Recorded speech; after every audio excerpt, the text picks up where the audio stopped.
Hey everybody, good evening. Good evening, welcome. What's happening?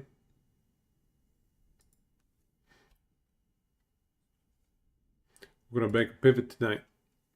We shall make a pivot tonight.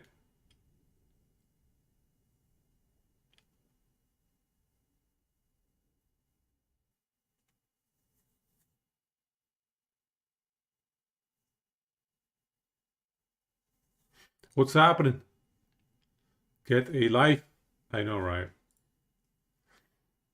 New life stacking. We're gonna get a million life. Not just any amount of life. Hey Riverside. Welcome Riverside and Niche both. What is happening? How you guys doing? Sorry I had to start a bit late. Had to help with bedtime. Bedtime has been quite an adventure lately. So, you know, some assistance was necessary. But now we're on. Yo, easy. Early morning workout going, still nice. Well done, bro. I'm doing okay with my workouts as well. Managing to get like 3 in a week. So it's okay. It's not bad. It could have been better, but it's okay. It's acceptable. Acceptable. Early morning workouts are not easy, I must say. Riverside doing all right. Trying to learn this game. Yeah, there's a little bit of a learning curve at the beginning, but it's honestly not too bad. So I'll show you guys where we're at. I'll show you what the status of the build that we have right now. And I did post a build guide for this one as well. Okay, we're gonna do this. 5:30 a.m. workouts. Wake up. Wow. Well done. I can't. I used to do that a while ago, long time ago. I can't do it. Too much. 6 a.m. workouts, bro. It's just... it takes one weekend, or sorry, 1 week, one night where you get thrown off. You go to bed a little bit later than usual. And then it's just hell. It's just hell. Especially with streaming, man. If I'm stream a little bit later than usual, go to bed at like 1 a.m. or something, there ain't no chance. Nobody's waking up. So I respect it. 5:30 a.m. wake up is, it is not easy at all.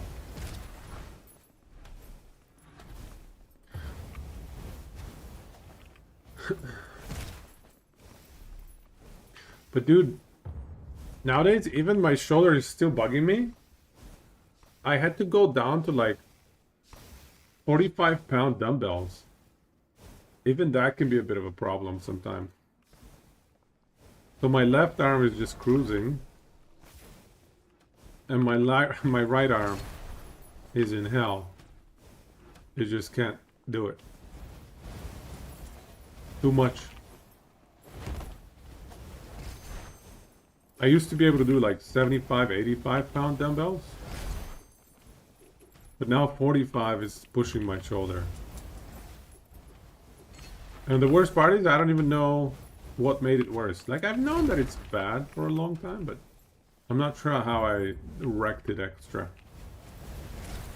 Where the extra level of destruction came from, I don't even know.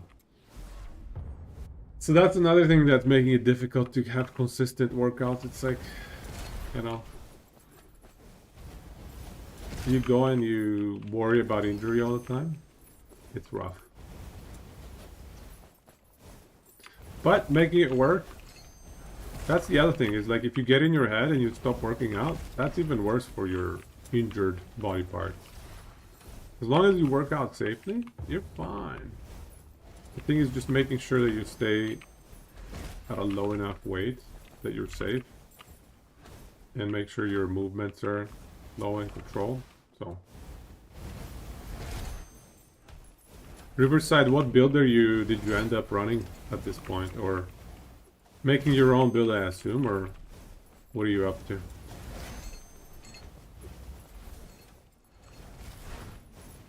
Okay, let's see if we can zoom this a little bit. Yeah, let's build zoomies. No more explosions. Just pure zoom, see? And not picking up everything inside. Just picking up the necessities. Oh, there we go.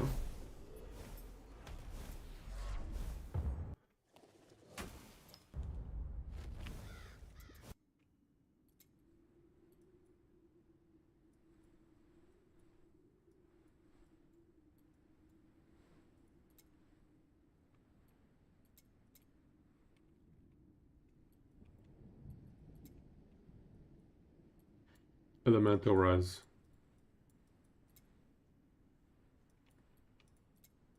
Or retaliation. Ah, let's go percent max life.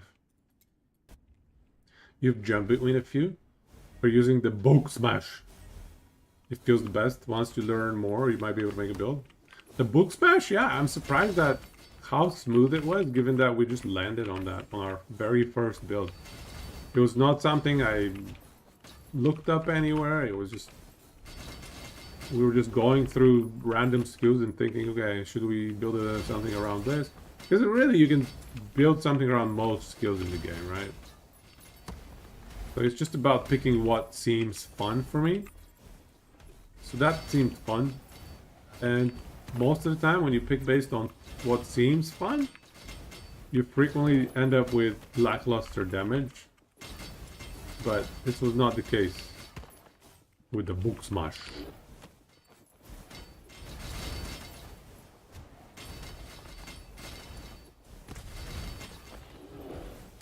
So I'm quite happy with it.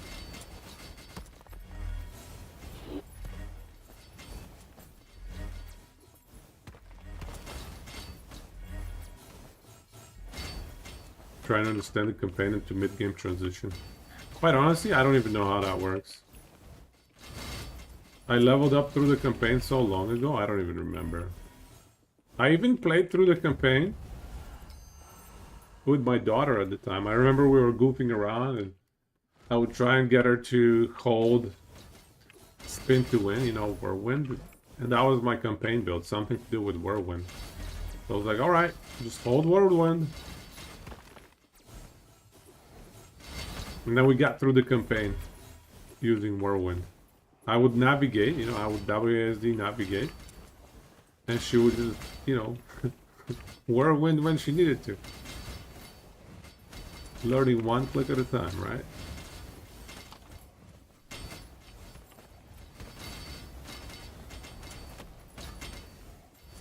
And then as soon as I hit the mid game, I'm not gonna lie, I kind of ditched her. Because I was trying to make my own build and things get a little more intense, right? Like, yeah. We got busy. You know, as a parent, there's just a million different things and sometimes you just get busy, you know? You just get busy. And so I was trying builds maybe that weren't as easy to do as well. But eventually I landed on Whirlwind, what do you call it? Inner Fire? So that's actually a build that anybody can play. Easiest build ever. But today, or yesterday, I saw on sale Jurassic World 2. It's some sort of Jurassic World game where you make your own enclosures and you get dinosaurs. It's kind of like a zoo management game, but with dinosaurs. So I got it. I got it to play with the girls, so we tried it out tonight. It was pretty good. They were loving it. We captured dinosaurs, we put them in the cage, we feed them, we give them food and drink, make sure they're comfy. One dinosaur wanted some rocks or something.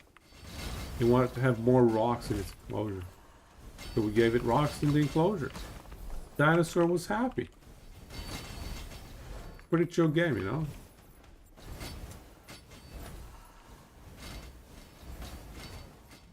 Hey, Geta. Welcome. We're just doing a few runs here to get a feel for the old build. And then we'll switch up to the new build. But honestly, like, the template is going to be the same. This is going to be the same life stacking elemental damage.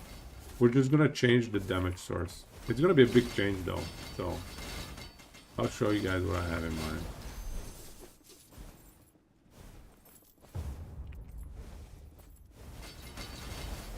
Maybe after this run. Maybe after this map. We'll go.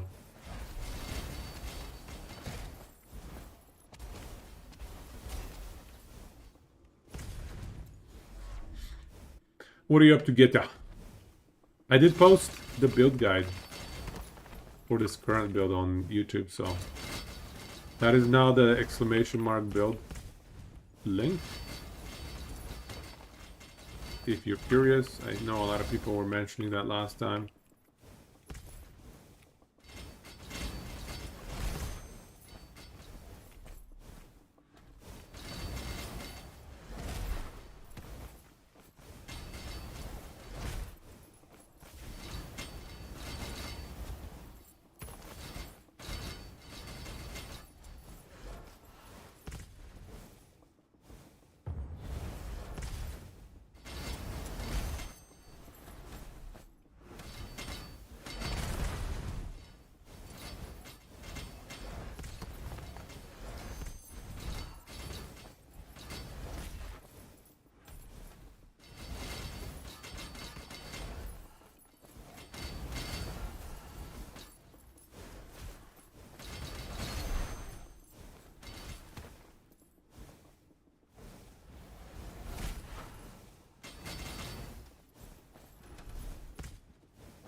That's it.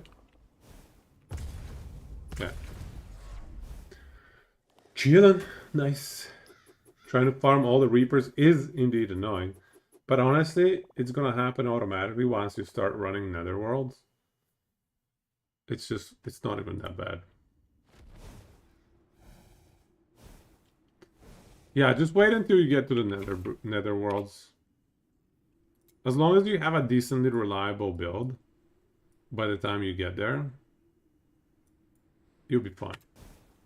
All right, so to switch to the new build, what do we need to do? So I already have the right setup here and the right setup here, honestly. Yeah, so I think we'll keep this two.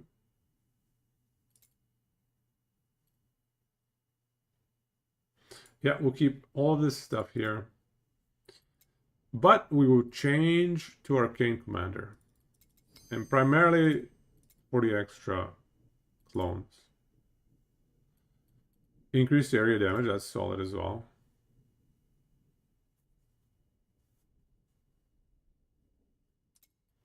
So we'll keep that, we'll keep that.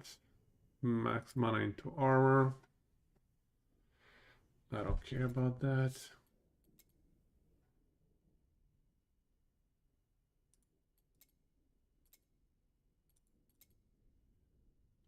This is nice.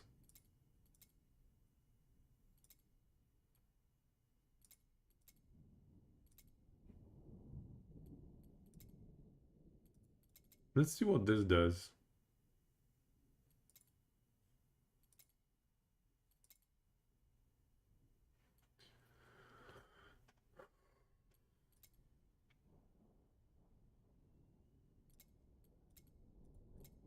Honestly, none of these do anything for us, so whatever.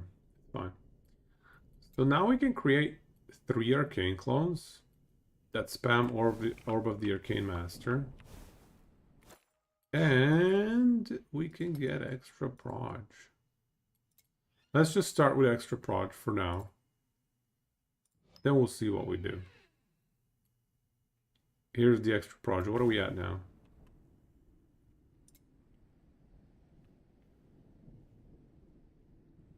Okay, these we really don't care. Proj. Projectile. Additional projectile. 8. 8 proj. I think we can get it up to 9. Get this to 5.0. It's not quite 9, but it's very close. And so 8 projectiles times 3 clones. And then we just keep spamming Rift Nova and everything just giga explodes. Alright, let's give it a shot.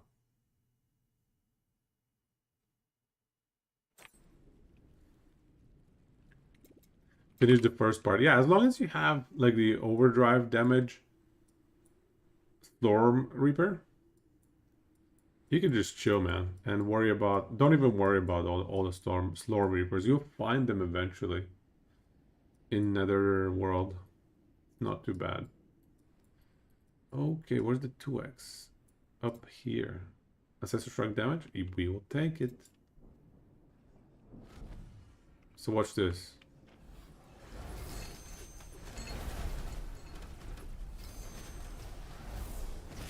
It's the flashbang build. No, they all died. Oh, did you like that? That AoE. And we're gonna spam AoE on everything. We just need a lot more AoE. Oh my god, dude, that AoE is filthy. What the hell?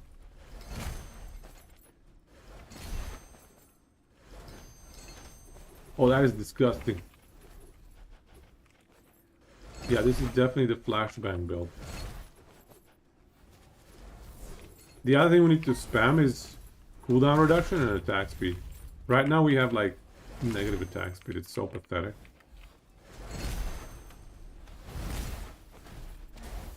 Oh, okay, so the other thing we need... Oh my god, you guys are gonna like this. There's an infinitely scaling Reaper? What do you mean? Where? What is this infinitely scaling Reaper?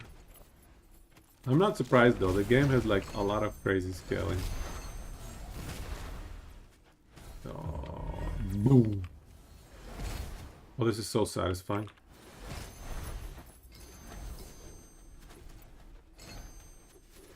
And the best part, we can add an extra, what do you call it? Clone. We can add an extra arcane clone.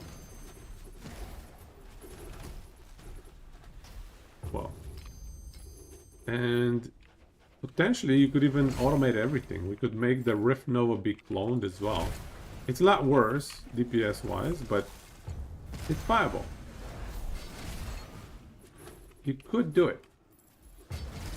And so that would be perfect for something like the Forge. You could just make a bunch of clones and they'll just do everything for you. Vengeance from, oh my god. Oh yeah, that is infinitely scaling as a function of the kills. Yeah, you're right. That's funny. Holy crap.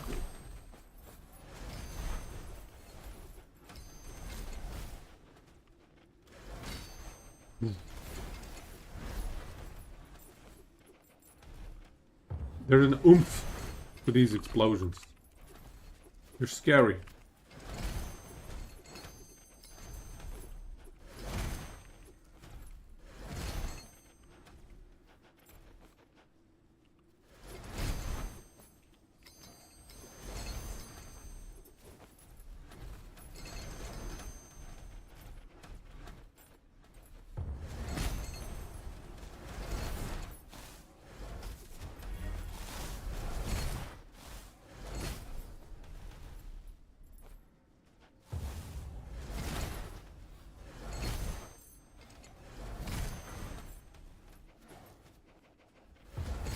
Oh, this is glorious.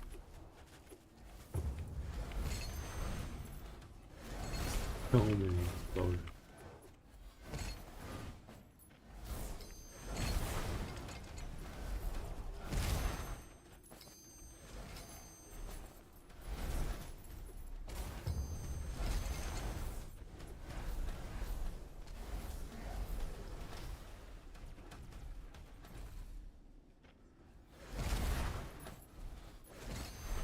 Nothing can survive one click of this thing.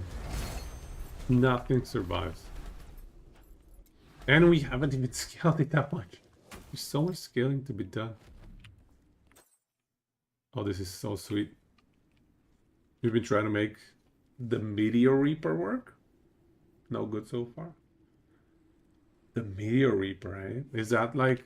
I remember there were some meteors in the warrior skill tree. Is that a different meteor? I'm guessing.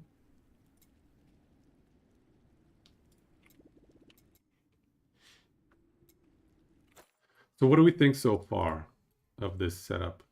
This is how you switch to this one here with the arcane clones. So the other thing I wanted to do, oh yeah, okay, let me just check. So there is an item that allows you to slow down your projectile speed, which is perfect for this setup. Actually, do I have projectile speed increase? No, I don't. Good. There's one unique affix. Projectile speed. Minus 90%. Okay, it's a chest armor affix, unfortunately. So we need to graft it onto something. Probably the amulet. Yeah, it probably has to be the amulet. So we go minus proj speed on the amulet. Yeah, that has to be the graft play.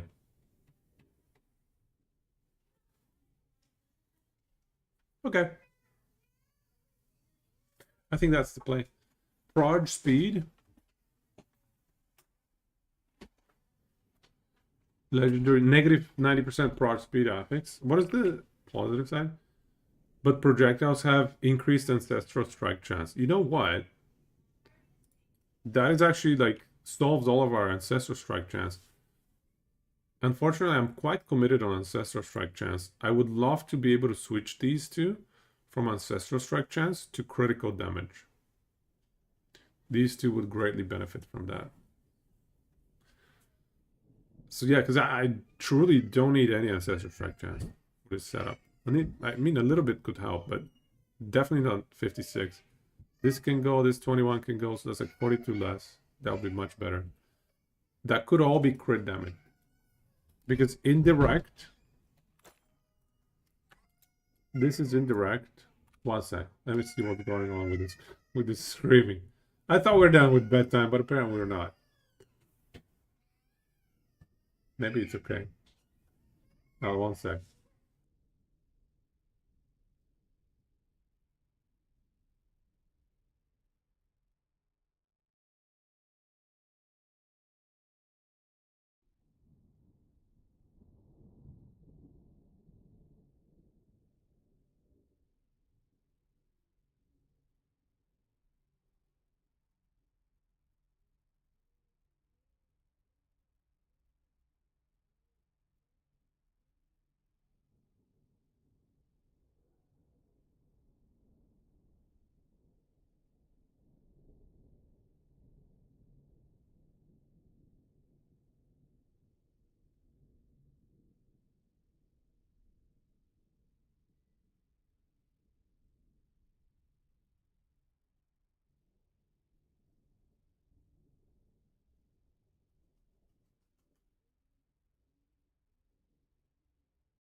Oh my goodness.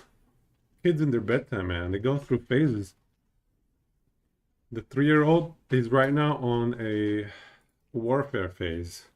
Every night, she declares war on the whole house. Yeah, every single night. Bedtime is a problem. Anyways, I had to have a talk with her. I really hope she's good now, but you never know. With kids, they might be good for like 2 minutes and then something flips and they're like, all right, it's time for war again. Time to wage war. So yeah, we decided we needed the minus 90 proj speed affix, which goes in the amulet, I think, because our amulet run is garbage right now. I mean, that's probably the only spot it could go. Oh, it could go in gloves, actually. We don't need the dot crit ancestral one. Yeah, we don't need that one.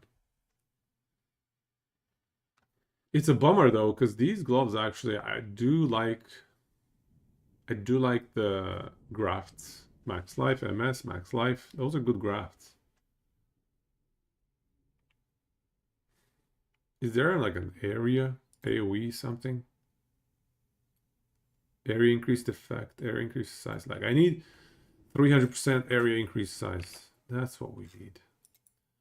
Let me see here. What is the AoE on this? 6.58 yard radius. That is a lot, guys. For reference, Rift Nova is 4 yards, and you can see it. Oh, whoa, really? That's 4 yards? Oh my god, that's 4 yards? So 6.5 yards is like the whole screen. What? So this thing covers the whole screen already? We can make it cover like 2 screens? Oh my god, this is gonna be so broken. This is gonna be insanely busted. Yeah, this is gonna be giga busted. Oh, the other legendary affix we could make use of. So maybe gloves and amulet both can get a graft.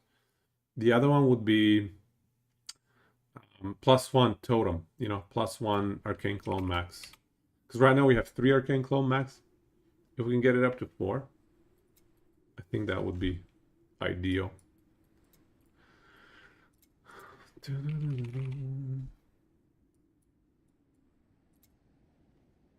Crit damage. That's actually not bad.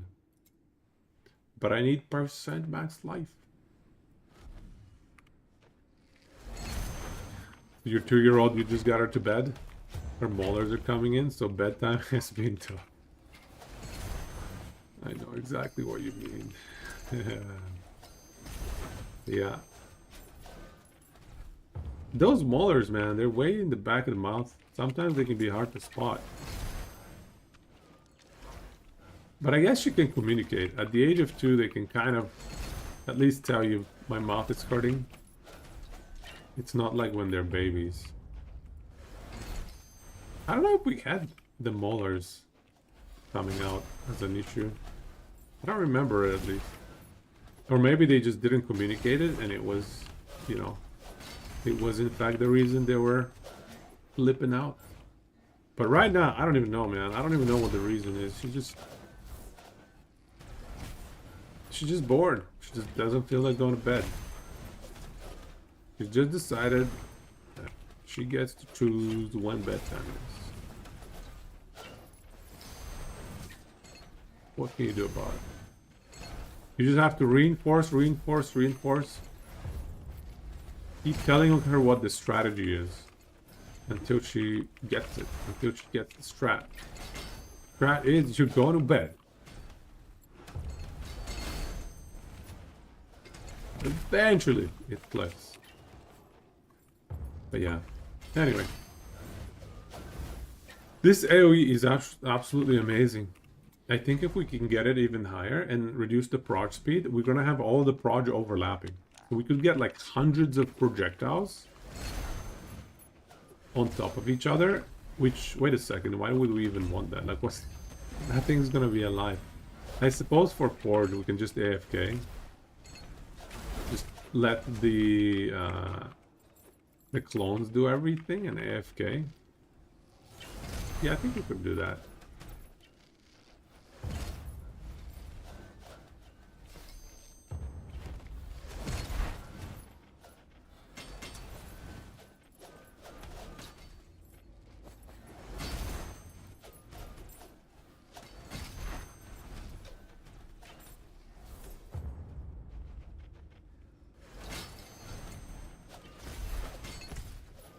Everything explodes. This is too good. I'm enjoying it.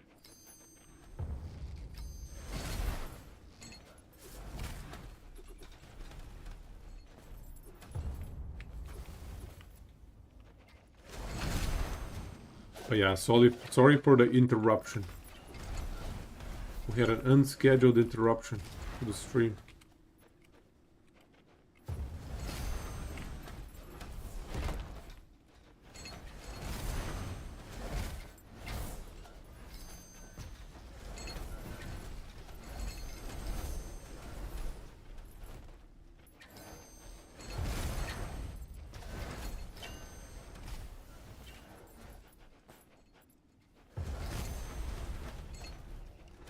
The one downside of switching to Arcane Commander is we lost 15% more life multiplier.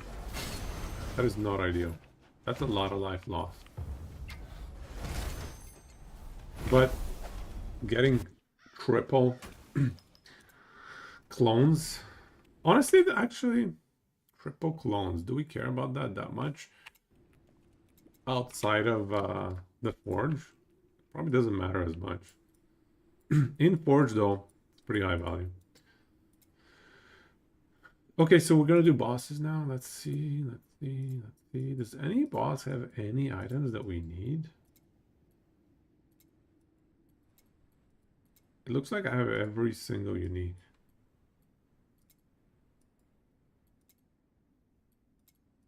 Oh! Ember Threads. Let's go. I think this was a very unique boss. Or very annoying boss, I should say. I think the reason why I avoided it is because it was so annoying. See? All the shadows are just so obnoxious. I hate the shadows. But yeah, one boom. Everything died.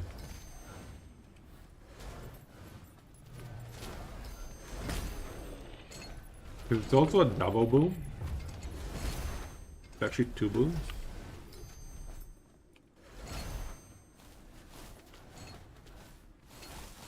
Because Rift Nova activates twice, once on the target location and once underneath us. So it's proccing everything twice. It's insane.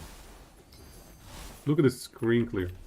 Just run in, get into position, boom.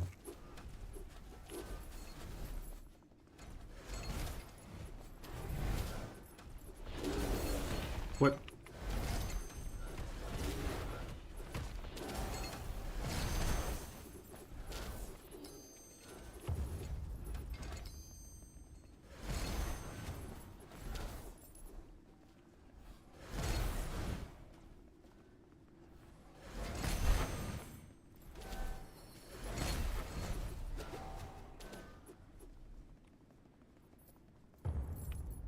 Is this gold even worth going back for? No, it was not.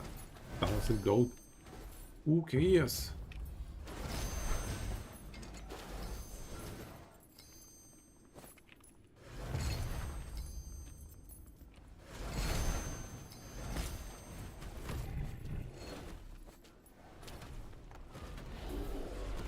Oh yeah, these shadows are so annoying.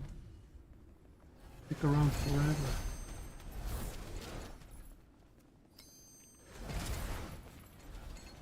Oh, you know what? There's also a legendary affix that automatically procs Rift Nova once every 1.5 seconds. If we can squeeze that in, that would be pretty sweet. Let me check where that one slots in a sec here. The auto Rift Nova. Not only that, it's a double Rift Nova because of the dependent Nova that we have.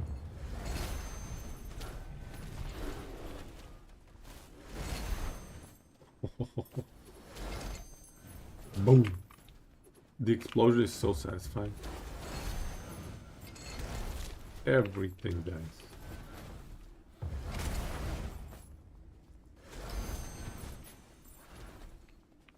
Wait, what?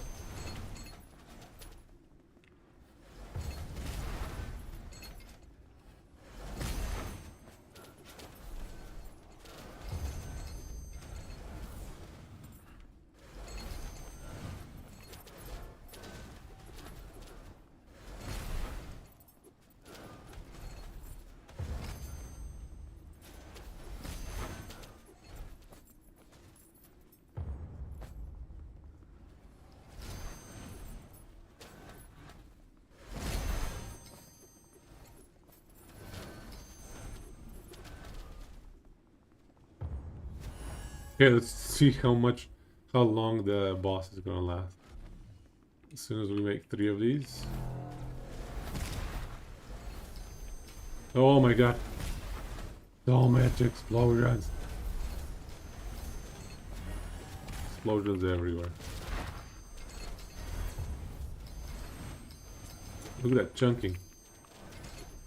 Oh, the shadows make it so that he doesn't take damage while the shadows are still active. Kind of obnoxious.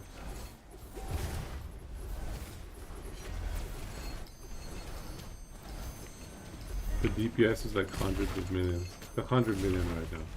But we can definitely scale it significantly better. Now, one question I wonder is, does totem effect impact this secondary damage, I wonder? I assume it doesn't, but I don't actually know. Alright, so let's try to get the boots that we want. Oh, there we go. I'm just gonna pick that up. There we go. One more unique for the collection.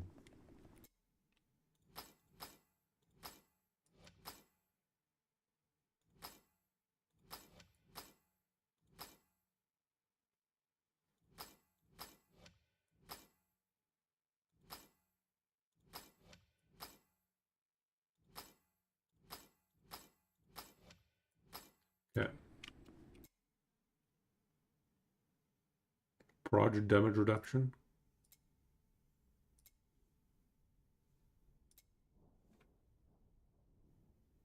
Percent evasion. I don't know about that. Oh, percent max life. Exactly. Well, we need percent max life in defensive stats. Perfect. Percent max mana on the shoulder. I will keep that. Project DR. I don't think I care.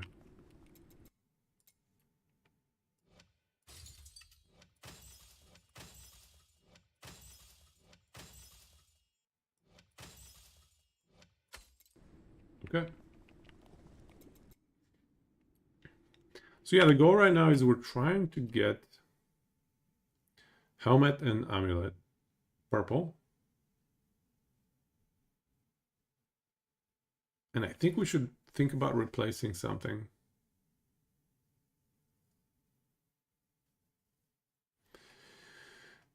What do we want to replace?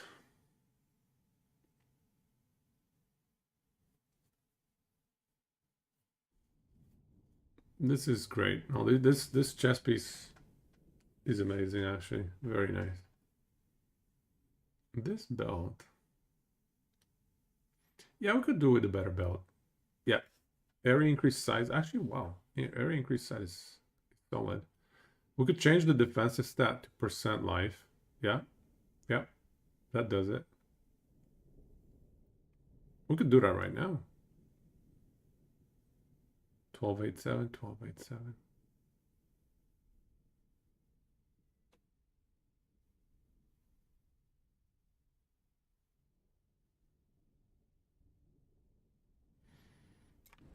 Yeah, I think the all damage reduction is not as good. 650 life. So let's do belt.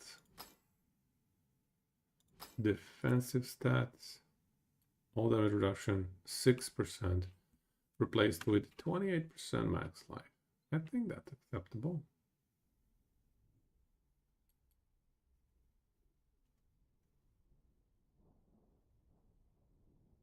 Sure. Bit of a waste to replace double pure with a triple pure, but what are you gonna do? That was 50k life, actually. That was a massive life boost. Yeah, that was like 7-8% damage increase. Overdrive damage, military guy's chance. Oh wait, no, we're still doing bosses. So we did acquire one more unique. I think, I don't know, I think I might be out of uniques that I can get from these bosses. I think I have every single one of them. So I guess whatever's left that we cannot obtain is something that you have to craft.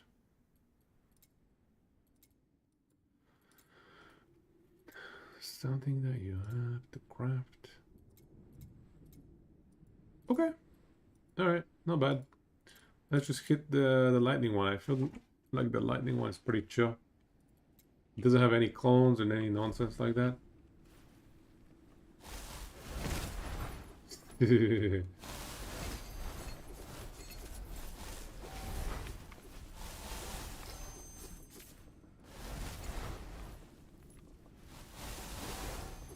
my god, dude.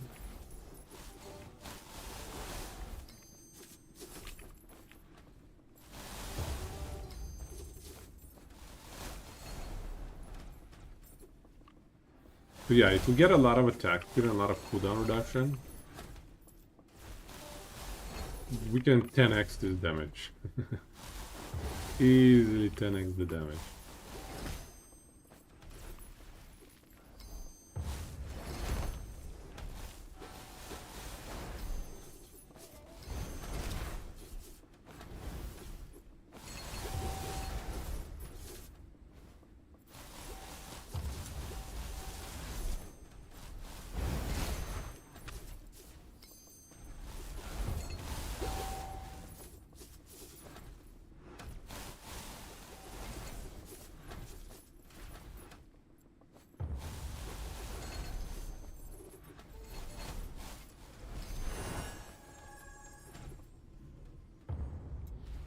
Not bad.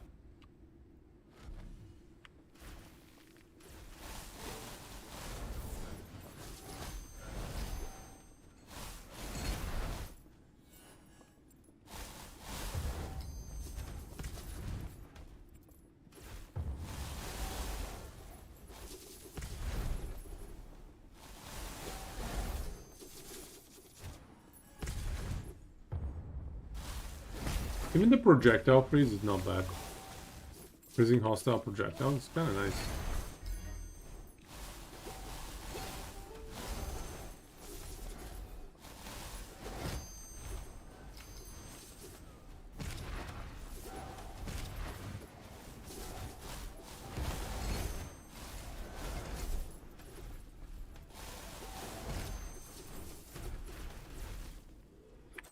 This AoE is insane. 4.39. So let's see if we can get something that is of similar size. Here, 6.4. There we go. 6.6. So that's even higher. Let's see. So this is going to be 6.6. Oh yeah, you can see it. 6.4 rather. So it's up to here.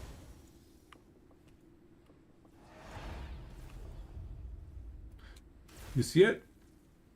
It's this much. This entire screen is 6.4 AoE. So 6.6, which is what we get from these temporal frictions, is absolutely insane. Nice.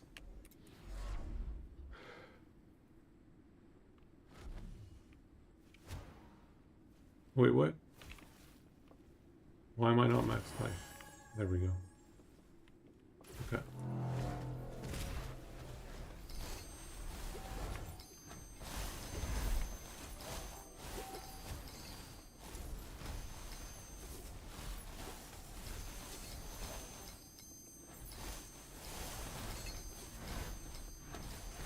There we go. Now all his projectiles are gonna go.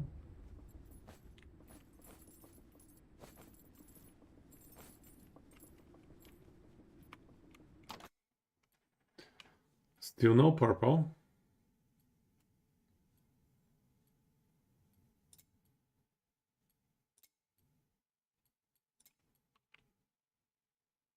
MS, max life, elemental res.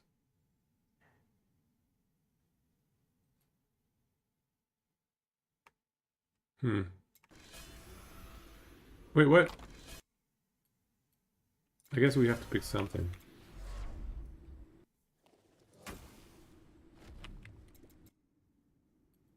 Okay. We can do this one again. I think, I wonder, do these actually give us any item multipliers, item drop multipliers? Because these are just insanely busted. Enemy buffs. If it was forged, it would give some solid item find multiplier. I'm hoping it's the case here as well.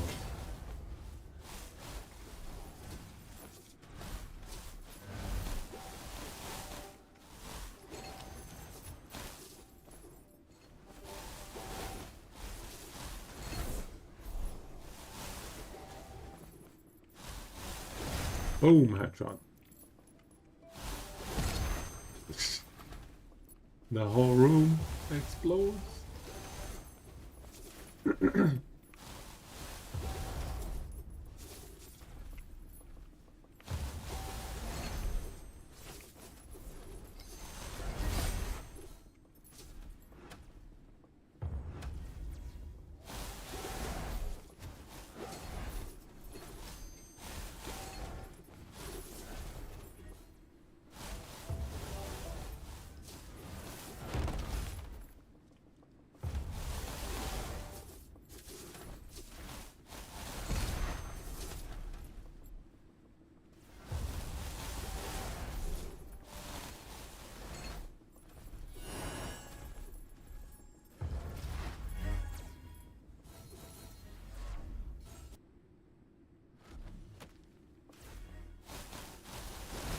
And the re-rolling of items, pretty cheap for us.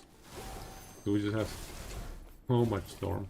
And we've maxed out absolutely everything. We don't need the extra storm. Does storm carry over from one character to another? It does, right? Pretty sure it does. So if I log into my warrior right now, I'm gonna have max storm on everything. And I could max every single skill, right? Instead from another way.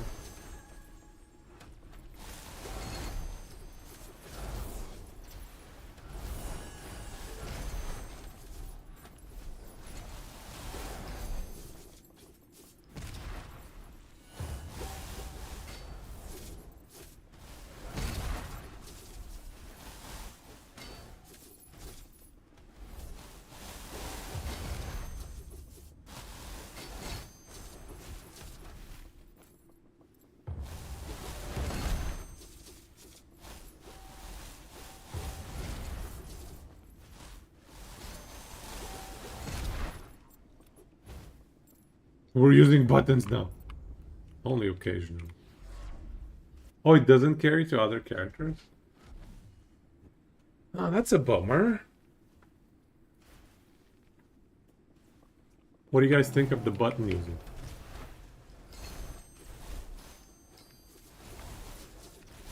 So many explosions.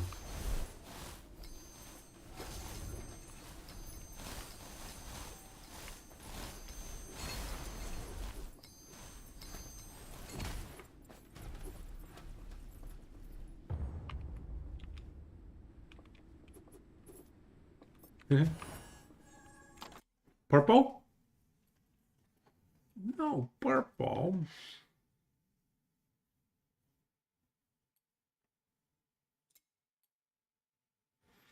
Elemental res, we don't care.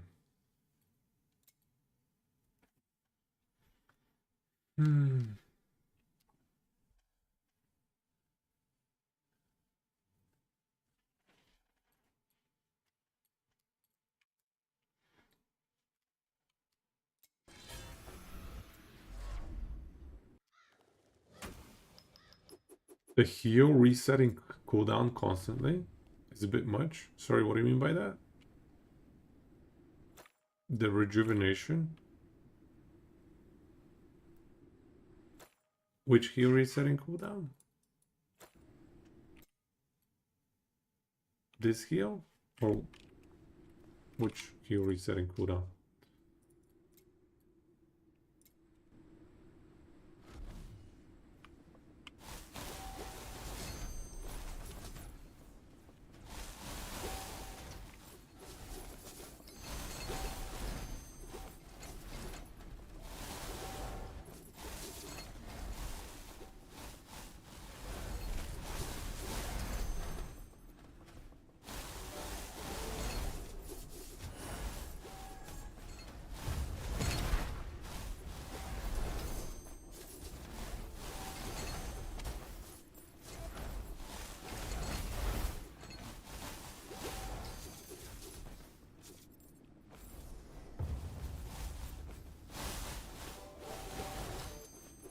The one from the Reaper, right?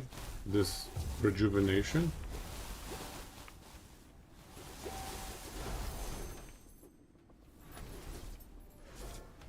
You wish you could turn off the effect it does when it happens.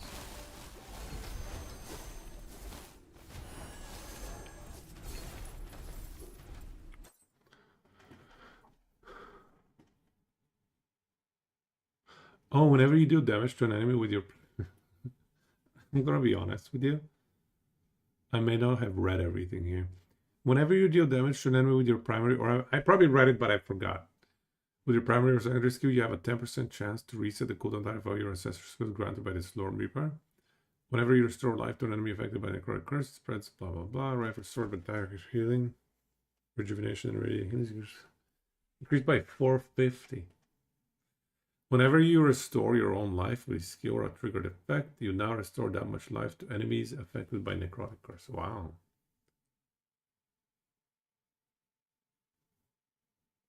Oh, I see what's going on. I see what you mean. Yeah, that's quite annoying.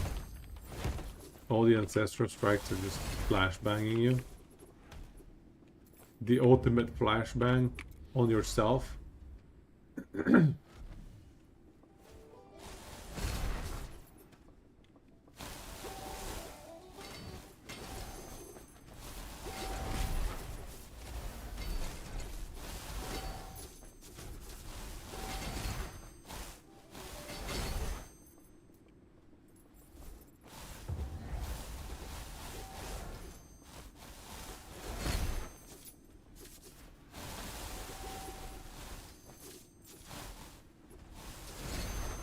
We are just so tanky.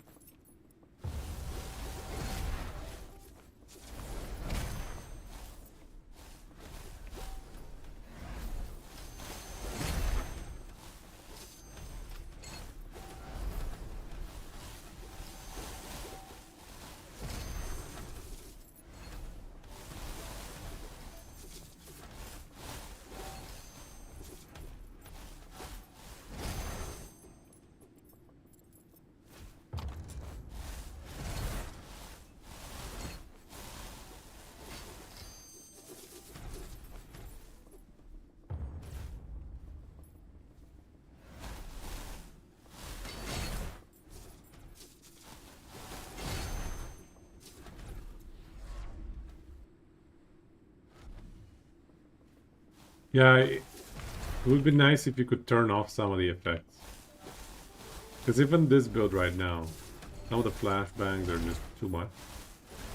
And when we start scaling up things in the build, it's only going to get worse.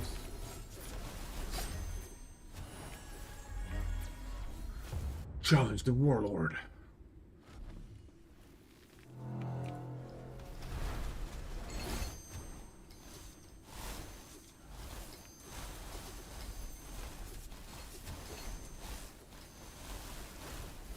I'm healing 500k health. Look at that chunkage. Oh, chunk that back. Purple. Ooh, purple boots with tier 3 evasion. Ooh, and whenever you evade, you restore 2% of your missing life. With all our low life build and high evasion, that's actually interesting, but you can't beat the percent movement speed multiplier. Alright, we got another purple. Did I have an extra pair of boots? Take a look, see. Boots, boots, boots, boots, boots. I actually did. Would you look at that? Damn. So we really just need an amulet and helmet and another ring. Like, kind of rough how difficult some of these are to acquire. Kind of extremely rough. Raw damage multiplier.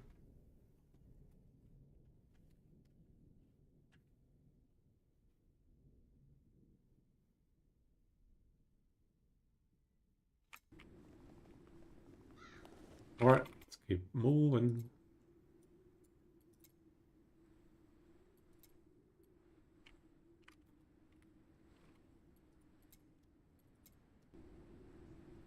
Yeah, still converting life to elemental damage.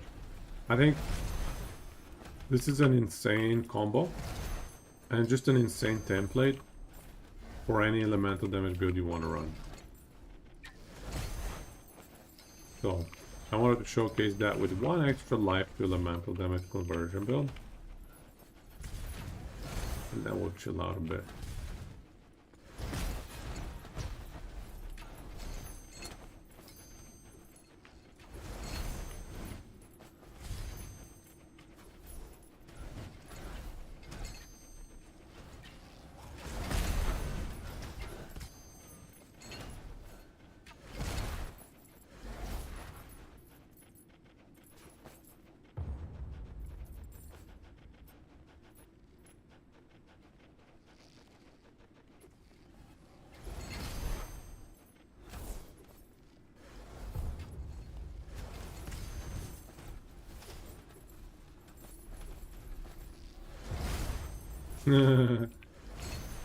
So much damage, dude.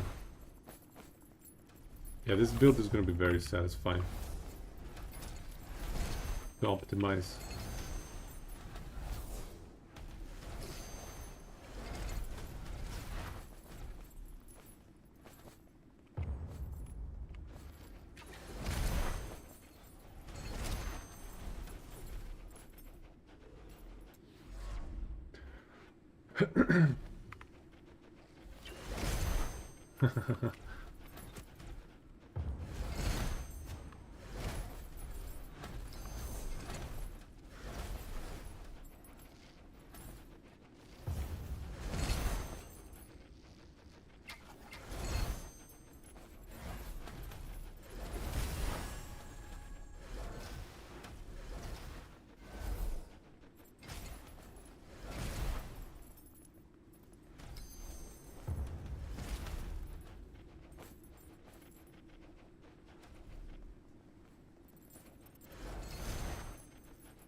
What's everybody else running nowadays?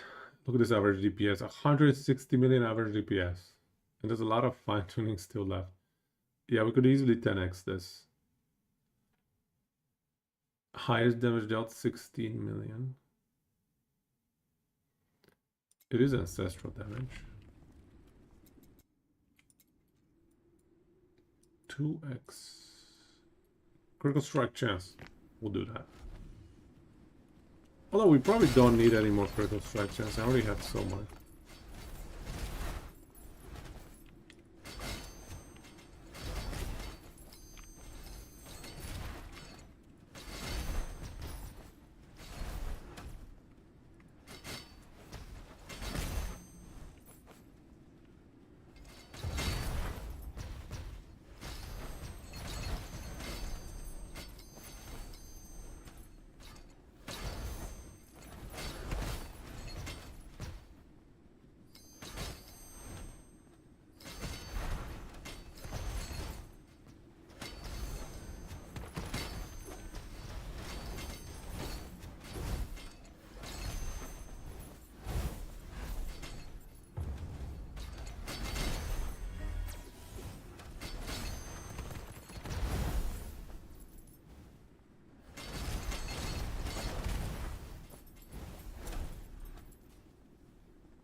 Pretty sick explosions, I might say.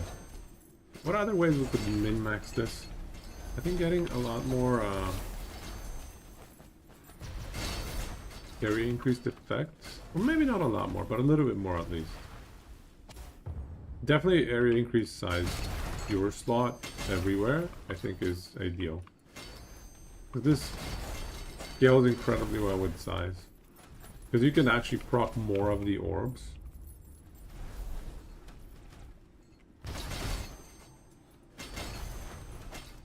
Cool. Is there any other way to scale proj numbers? There are no proj number affixes, right? Only legendary affixes and maybe... Is there something about proj numbers on the passive tree? I wonder. I'm gonna have to check. I think there should be something about proj numbers on the passive. Yeah, I'm gonna have to check. There's one ancestral node. I picked that up. I picked the ancestral node. Plus percentage. Plus 2 point... I even have it plus 1. So it's 6 out of 5 because it's an ancestral gift. So I have 2.4 additional proj, 17% additional proj, which is really good for the build.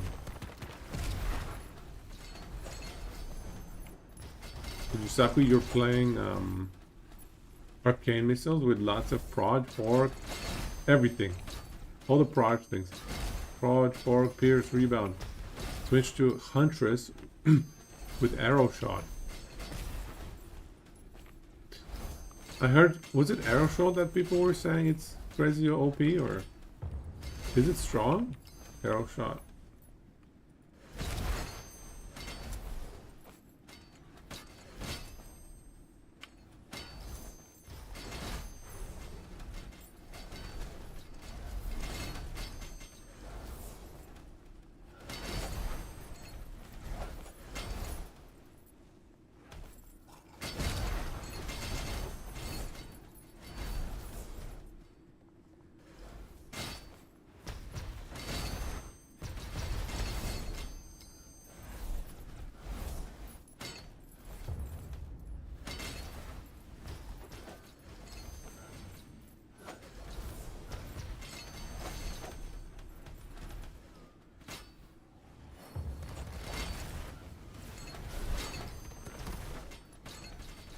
It does enough damage and it forks into 5 proj, so you just get a million all over the screen. Screen coverage. And then the real Brudax, you're doing burn with Arcane Breach to spread it. Did not realize the potential of the health or mana to damage node until recently. Need to make a new set of gear. You know, it's interesting how burn works in this game. It's interesting how it's a function of your elemental damage. I'm glad I read that in the tooltip, because otherwise I would never have assumed that to be the case. Especially coming from like last epoch. Even PoE, burn is a function of the damage that you've dealt. In here you can do like skills that deal 0 damage, but they apply burn that deals bajillion damage. Yeah, it's just a very different system. Very different damage system, so...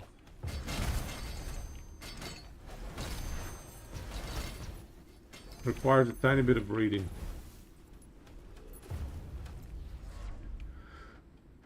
So you see the build that we started with earlier today, Obadan? And it's also the build template that we're gonna use to, or that we are using for what we're running right now. It's the same template, slightly different setup.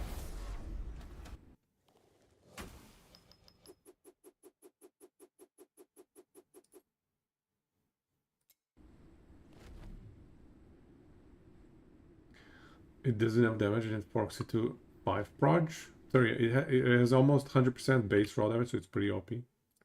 Nice. Okay, let's see here. Projectile.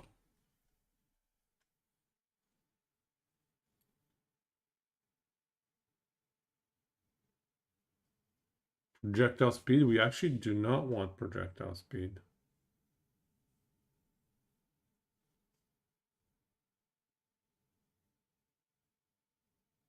No, we don't want any of these. Okay. None of these are good. How about area? All right, we have everything area related. Good, good, good. How about...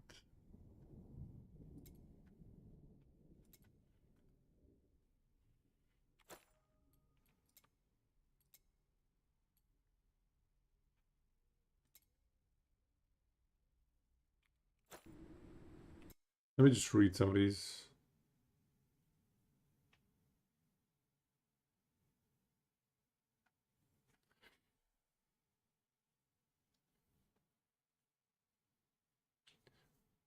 Totem increased effect. I wonder if that helps anything. Probably not.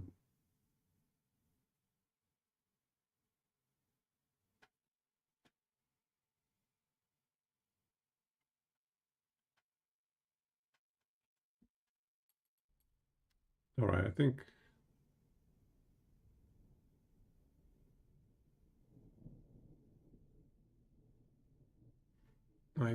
we are good.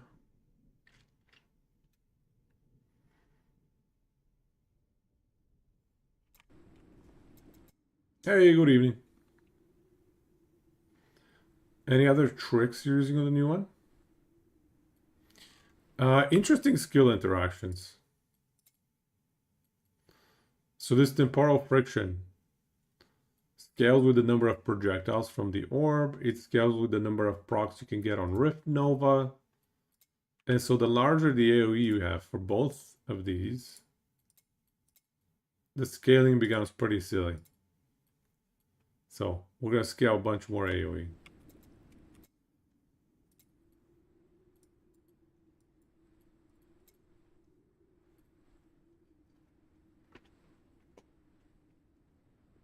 I just need to get a purple item upgrade.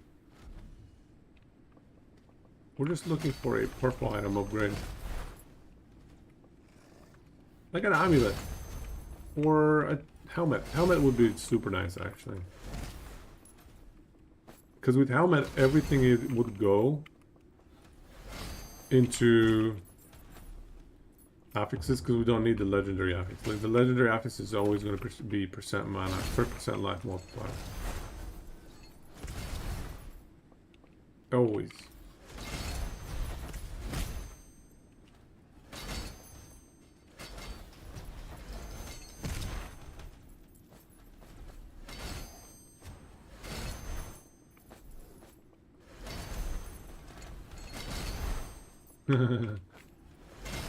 But the other thing is so many hits. Enemies who are immune to the first number of whatever hits, they're not a problem at all. Not a problem one bit.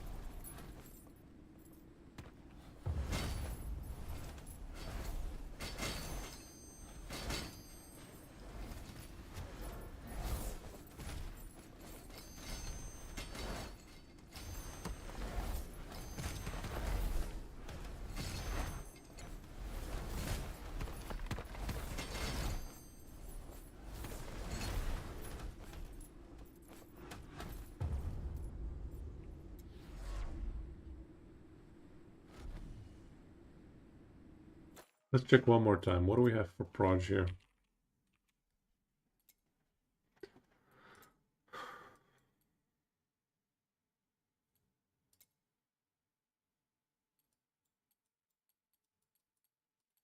Nothing really. Yep, there aren't very many ways to scale projectile numbers.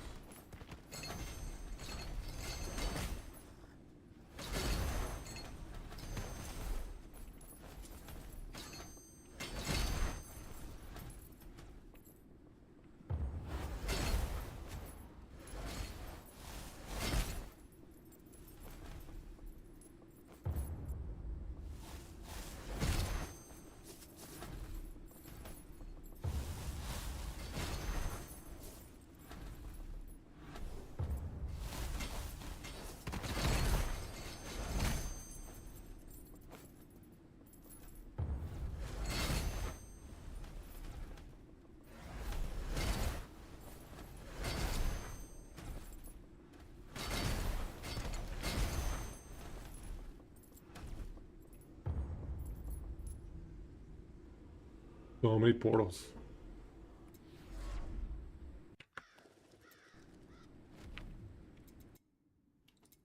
Okay, I really hope my next purple item actually has something more interesting in it. Okay, what is going on here?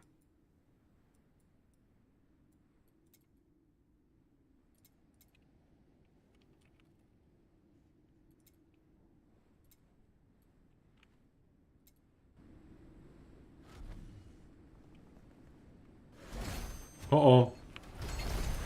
Slidey terrain. No.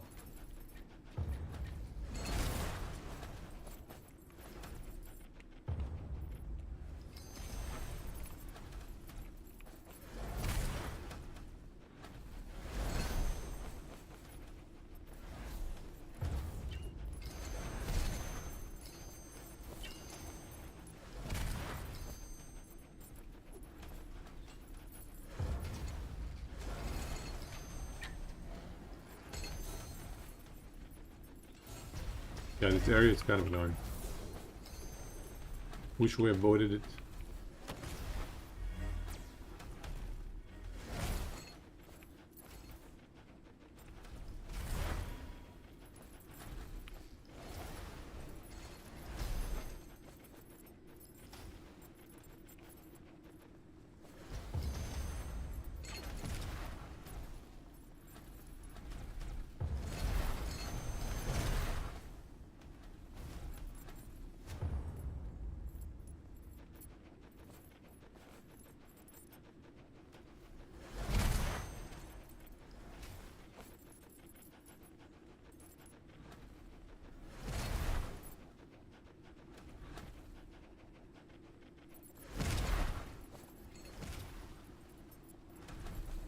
Oh yeah, did anybody watch the Champions League final yesterday? What kind of a ridiculous stomp was that? Was that the worst Champions League final stomp in like 30 years or something? When's the last time it was that one-sided? The final.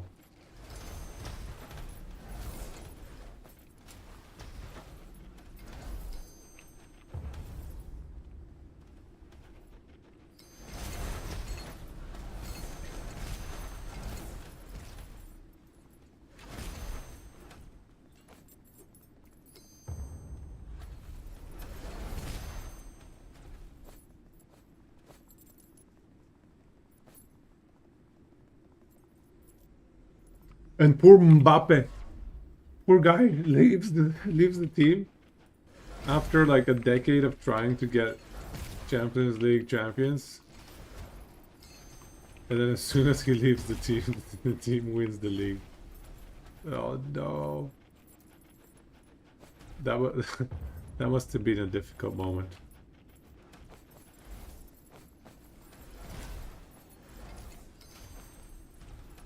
And the funny thing is he should be happy, right? Like that's the moment you should be able to celebrate because you have a lot of friends there probably. You know everybody on the team.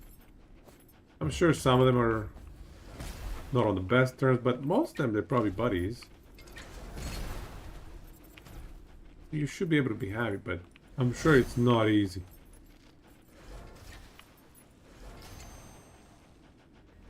Anyway, that was a funny result. A very entertaining result. You enjoy football quite a bit, but not a fan of any particular team. You just look for good games, eh? To only pay attention to major international stuff. Yeah, I don't pay too much attention to Champions League either. I just tuned in for the final because, you know, a buddy of mine was like, let's go watch it. So I was like, yeah, let's go watch it.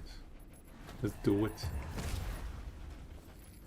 So I did not follow anything preceding the finals. I had no idea what the performances, the relative performances of all the teams were.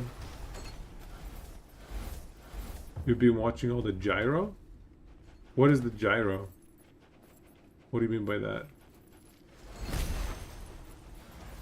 Gyro?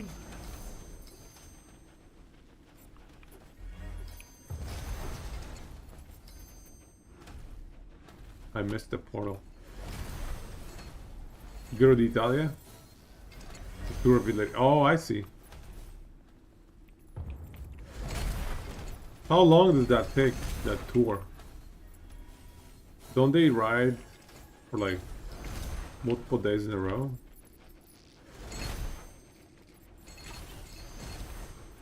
Non-stop almost? 23 days. So how much... What is the optimal sleeping schedule for a 23-day cycling race? That would be interesting. That would be interesting to learn just from a top physical performance standpoint. I wonder what their coaches and all of their medical staff, I wonder what they tell them. How much do they tell them to rest? How much sleep? Oh, they get 2 rest days in between. So nobody's allowed to cycle on those 2 rest days? You just stop wherever you are? I think that would be good learning in general. It will give me ideas on how to manage my sleep, you know? If these top cyclers are required to sleep at least, let's say, 6, 7, 8 hours a night, then, you know, I should probably aim for similar numbers, at least.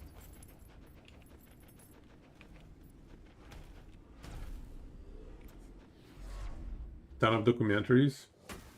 They've planned meals, nightly massage. Oh, wow. So, you're telling me, don't they eat while cycling, though? I would feel so bad stopping to have a meal, you know? I'd be like, they probably eat while cycling. It's not a go until you drop kind of thing. Yeah, but you could definitely eat while cycling. I guess your speed drops. I guess your speed drops significantly. So what is their plan? What do they eat? Do they stop and eat at a nice restaurant?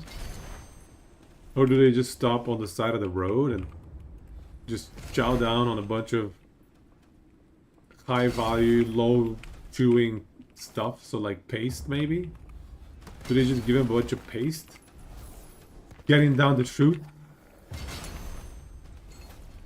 Jug it. What is the play? That would be interesting to understand the science behind it.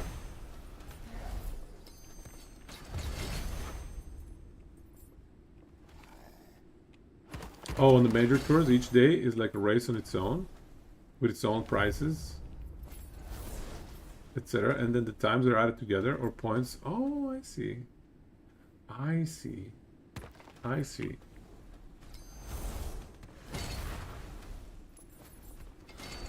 So 23 days, but they're not one big race. It's 23 separate races. I see.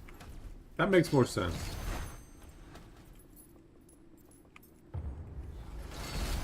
And they're planned in a way so you don't need to kill yourself just cycling all day long. You have enough time to rest, to get a massage and everything. I see. 21, right, not 23, 21 races. You can't ride overnight. They eat paste. Oh, right, there we go. The paste. The paste is real. I mean, it makes sense. You have to. You don't want to be expending energy chewing and also risking choking if you're eating things that are a bit too bulky and you're biking at the same time. There's a real risk there. They kill themselves like 5-6 hours or faster. They're not supposed to sprint a bike. Wow. Wow, each day.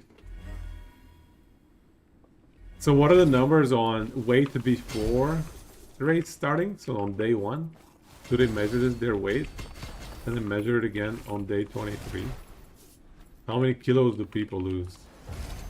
They're probably already extremely lean to begin with, but even then, suboptimal meal planning. I mean, the meal planning is great. It's just you don't get as much time to eat a proper meal. So That has to lead to some weight loss. 45 kilometers per hour. Oh, ho, ho. So I've done a couple of times, I've done a 300-kilometer bike ride over 3 to 4 days. 4 days more likely. And yeah, we average something like 20 kilometers per hour. And I mean, we're not rushing or anything, we're not sprinting or anything. We just ride. So yeah, 45 kilometers an hour is on average is pretty solid. Isn't, yeah, impressive. They probably have the best bikes. Most aerodynamic bikes.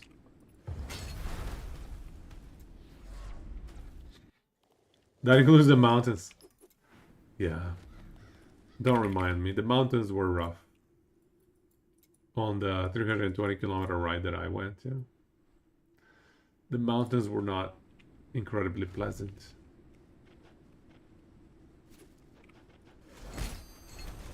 The mountains is what you really want to train for. Because you go unprepared, the mountains are going to kill you. Your legs are just going to give out.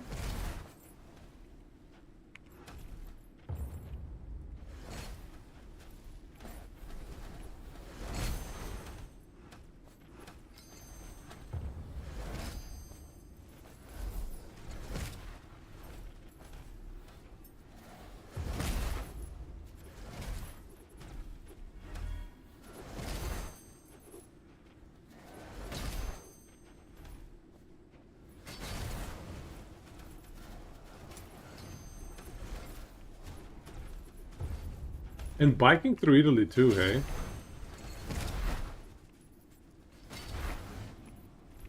That's probably quite pleasant, if you're not racing, that is. If you're just biking to enjoy it. Probably a lot of good sights.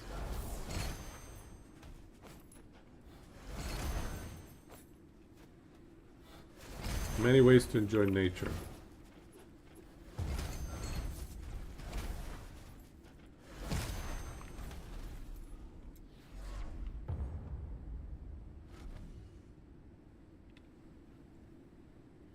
Half of the reason is you watch the scenery. Nice.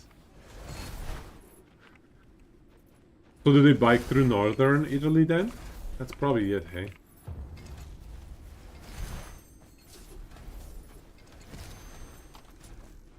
Those are probably the more scenic routes.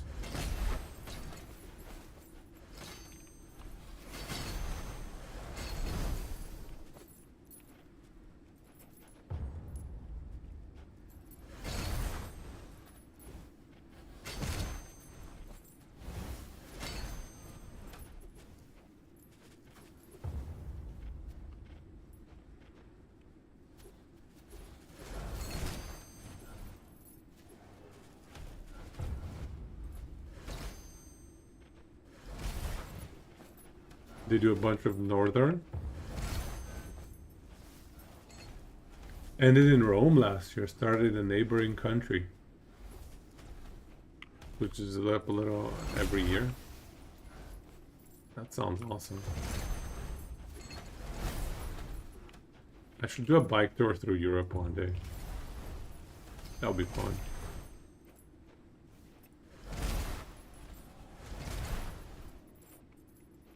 And so 21 days, they probably like do 200-300 kilometers every day. Let's say just 200 kilometers a day, which I'm guessing is on the low end. So they're probably going to do like 4 to 5 to 6,000 kilometers over the entire 20-day period. That's insane.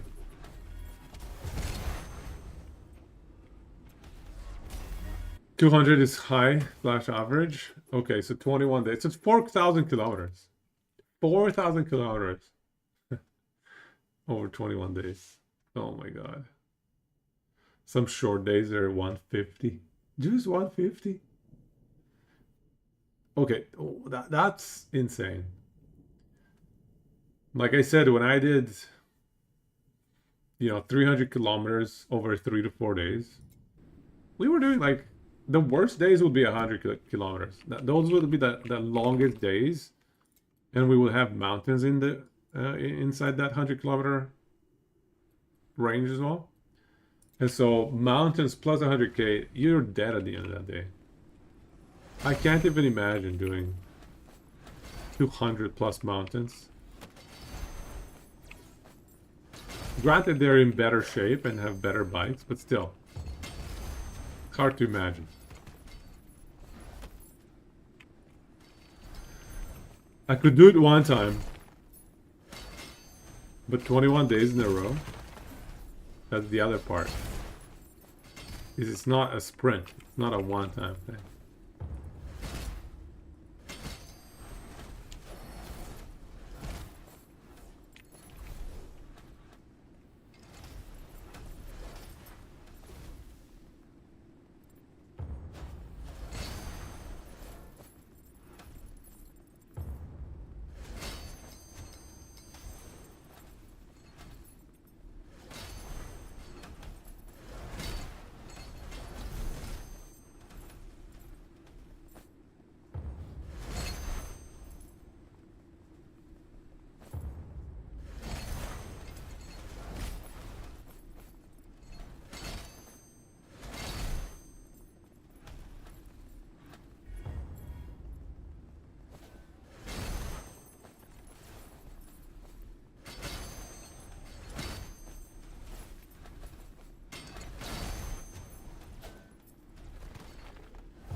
You're stuck in the pure Slorm grind right now? Yeah, that's one of the more boring ones. But you gotta do it. You gotta get it done. I should do a little bit of that as well. Actually, let's do a little bit of that. I wanted to max dude. I just wanted to max everything that he has to offer. Get all of his achievements.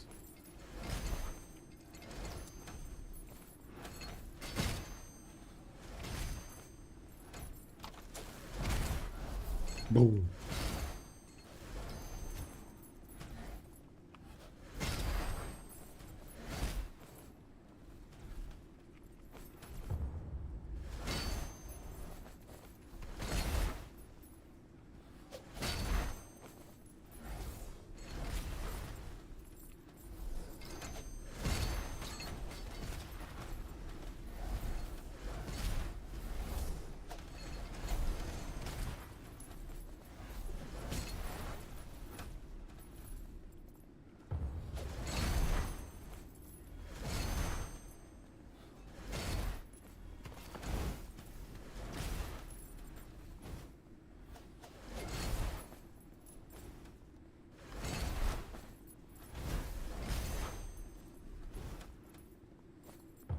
Oops, we messed it up here.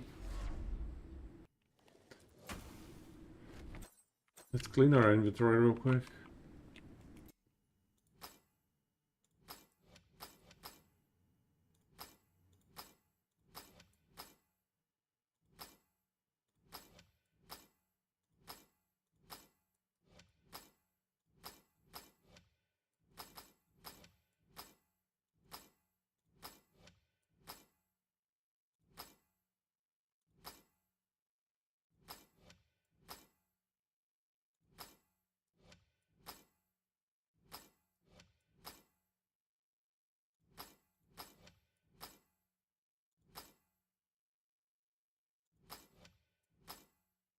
Okay, we don't need the armor. We don't need the pierce chance. Not in the bracer anyway, we have too many bracers. Another pierce chance. Life regen, whatever. Elemental res, don't need it. Armor, no thanks. Armor, no thanks. Raw damage and crit chance, these are good. These are bracers. All damage reduction, okay. Alright, so, bracers. Gonna have to clean up soon again.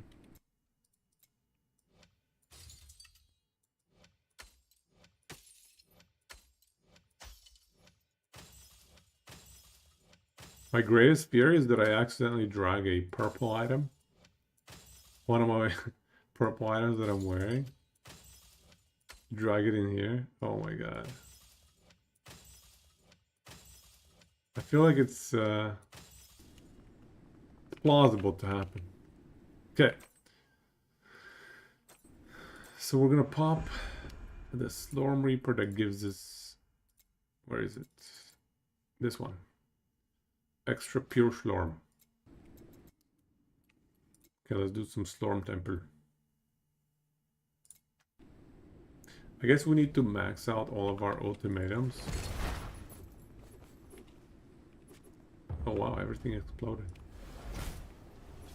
Oh wow. Okay. Here we go.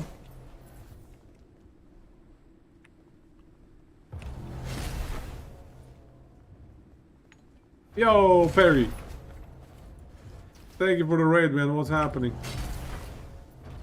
Welcome, welcome. Sorry, I can't give you a shout out right now. I need to finish this real quick. Almost done anyway, I think. What are you blasting these days? Back to Slorm? Flormanta? Whoops, up this way. Is it done yet? No. Hey, why is my life 260k? Oh yeah, I switched my weapon. That's right. I'm down. Okay. We finished. Let me give you a shout out. Yeah, thank you for the raid, man. Give Perry some love, guys. Working through the new endgame stuff. Working on... Yeah, the fresh save. I couldn't do it. I considered it for just a few minutes. Did I do a fresh save? And then I was like, I can never give up on my acquired resources, you know? I had so much stuff. Twitch chat, Fuji, you know the new OP life stacking meta for elemental damage? Is that a meta? I just kind of run into that as well. So we've been doing that for a while now.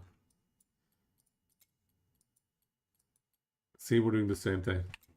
But I switched my weapon for the purposes of getting some pure Slorm.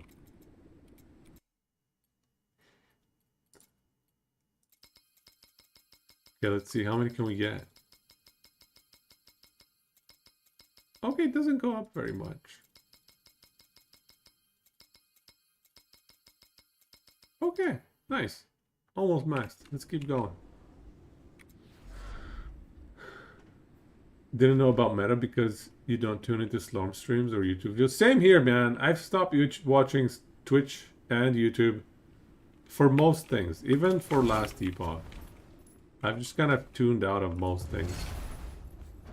I find the exploration more enjoyable than actual, you know,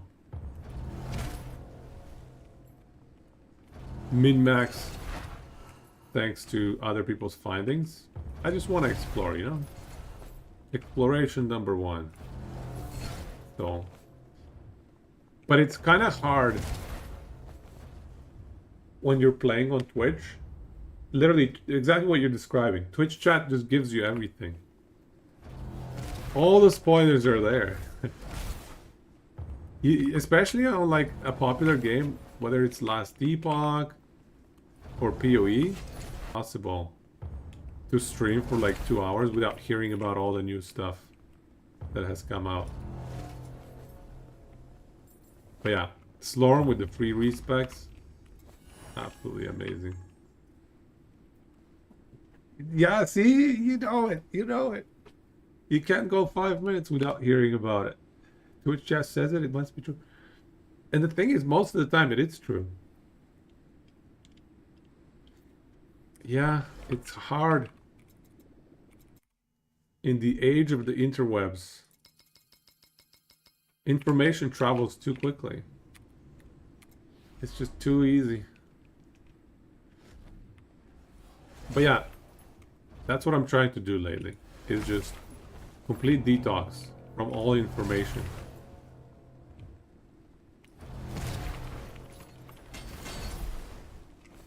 Somehow nobody spoiled it for me what a nether item was. I had never seen a nether item, right? Because that came out after I stopped playing Slormancer. And so I was so excited to find my first nether item. So I kept telling everybody, I'm like, alright, nobody tell me what a nether item is. Just gotta find it for myself. And so I managed to find a nether item without anybody telling me what the hell it is. That was a good time. Then when you find it, man, these nether items are so broken. I almost feel bad about using them. It feels like cheating, okay? Putting on a nether item and like grafting all sorts of legendary affixes, putting triple tier 3 pure stats, it just feels like cheating, you know? Nether items are cheating. What happened here? Hey, Gryffindor, do we have a link with my Slowmancer builds? I don't have any gold farming ones, but you could probably tailor this elemental damage stuff that we're doing with the life stacking. You could probably tailor that to solve for gold finding as well. Because it just does so much. Oh, this is cheap. Nice. There we go, maxed. These are going to be a little bit more expensive.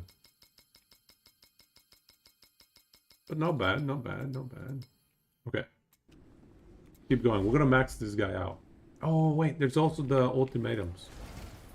Okay, so we need to farm a bit here. I'm trying to get achievements at this point. Some of these are not even very high value. Like delaying defenses, that doesn't matter at all. Doesn't matter one bit. Gold bet is to do forge and maximize there. Or if you're truly endgame, you can apparently upgrade and sell extra nethers for like 50 million a pop. Yeah, I was I was thinking about that and I was wondering, is this worth it? Because look, this is 30 million. I'm not sure that it's worth it. That thought crossed my mind as well. Is it worth it to upgrade nethers for profit? But man, it's just... These things are so hard to find, the Slormites. I'm not sure that it's worth it. Sorry, my voice is going.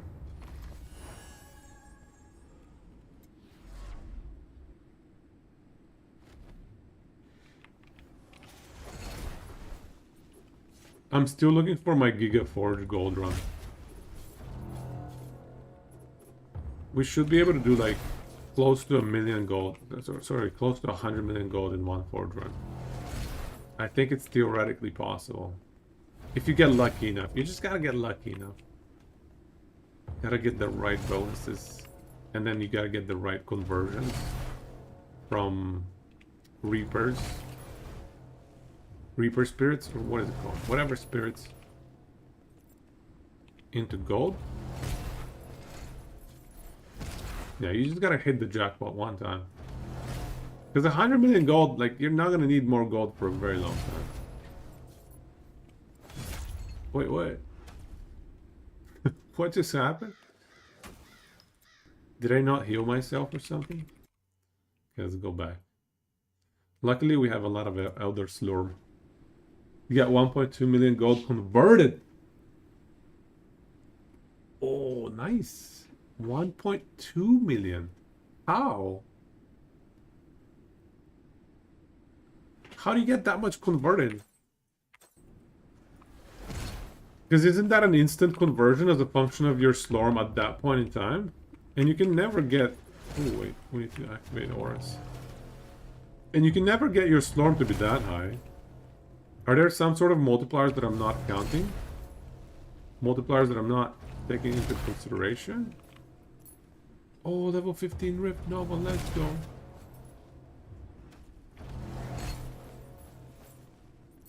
We should have stuck with the 0 button build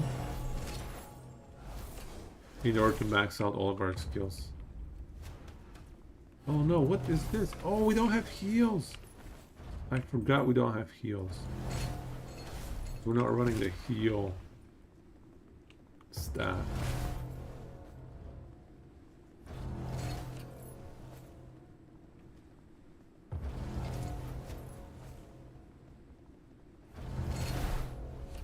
There we go. Yeah, how'd you get 1.2 million conversion? That sounds crazy high.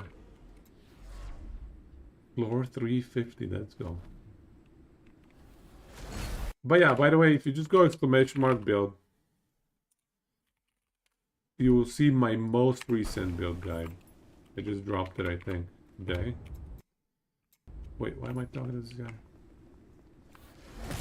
And it's my 0 button build with Loey's gratitude or whatever it is. Yeah, I think it was Loey's gratitude.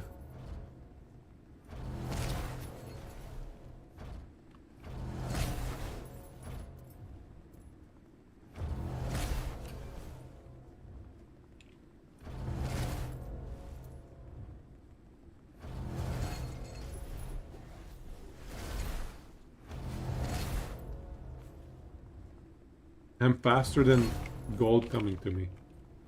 I'm outrunning my own gold. Yeah, look at it. Can't catch this.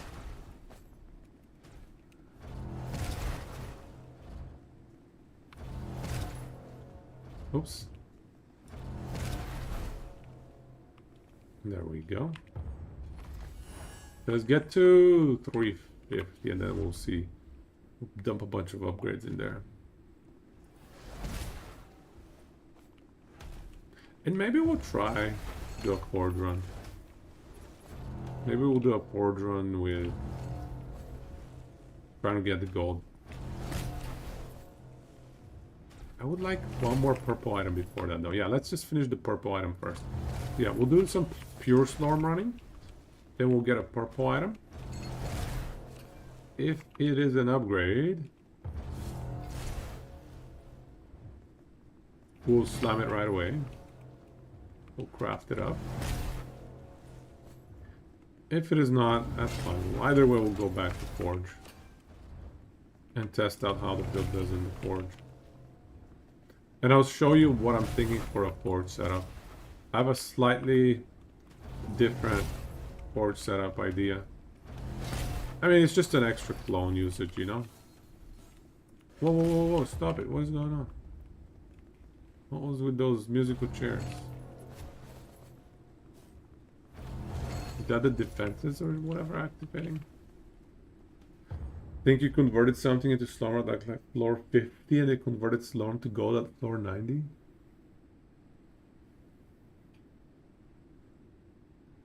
Oh, I didn't know you could convert Slurm to gold outside of the main, the boss fight. Because the boss fight usually has some of the best conversions, you know? That's pretty good though. 1 million conversion doesn't get much better than that. I'm surprised you only got 36 million at the end. Actually, no, that's pretty reasonable, maybe. 36x or 30x or whatever. Yeah, that's pretty reasonable, probably. At 3,000% increase. I think it could get higher. I don't know. It's hard to gauge. I guess... Oh, I guess the problem was you got it on wave 90. So you didn't know that you need to be stacking gold find. Yeah, that was the problem probably for you. Is you got it so late into the run. You weren't really committed into gold farming. Ouch. Okay, go next.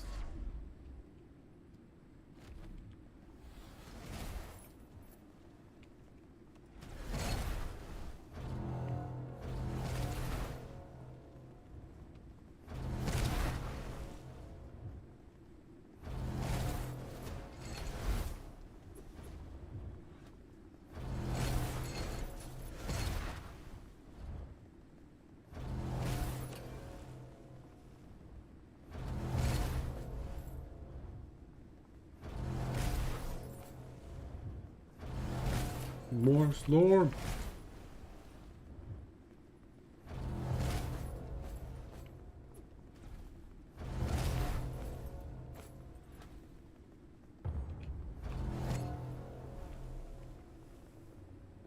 The conversions are mostly just epic rarity, and you can get them.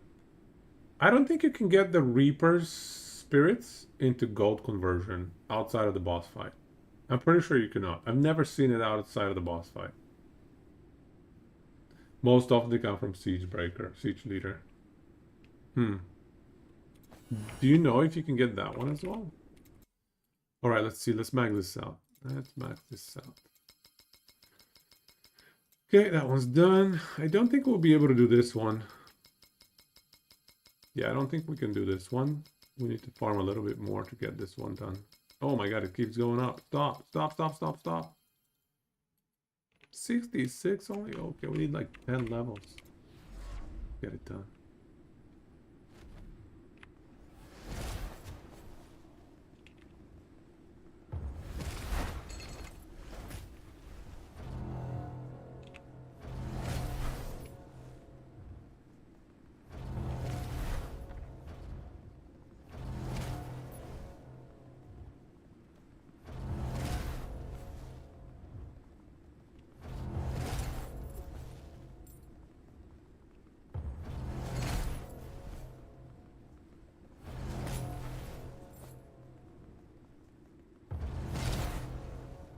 Trying to make it so that the items never catch me. I'm trying to dodge them. Trying to get them to accumulate. Look at that. It's just... Yeah, I keep dodging them. Oh no! No, they caught me. My loot caught up to me. Okay, okay. There we go, there we go, there we go.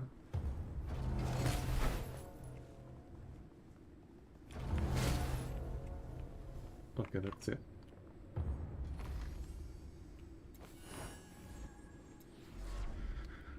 Not sure if you can get the Reaper Spirit conversion ones. Yeah, I don't know. I don't think so.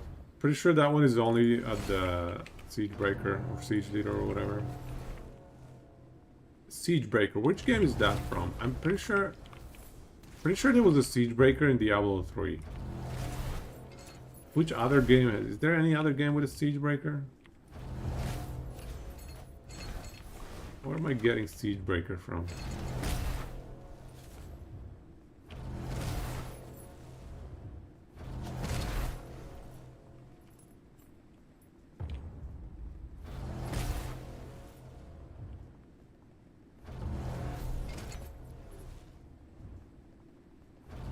Gotta be D3. Gotta be D3.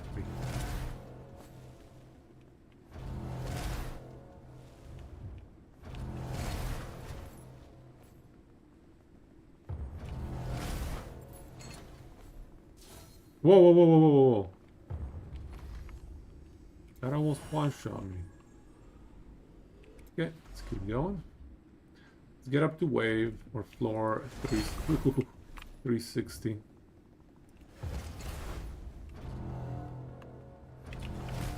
What does that say? Defense mechanism, isolation. Okay, so every... Uh-oh. How do we activate these? And is there a way to deactivate them? Tracking beam has been activated. How did I activate the container beam? What are these beams getting activated by?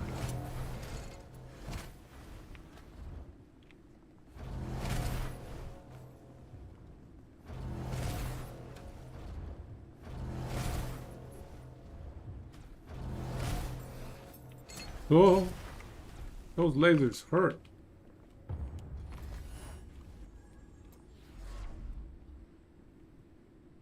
Siege Breaker, bad unique belt in PoE 1. I wonder if I would have known it from there. I don't remember that unique.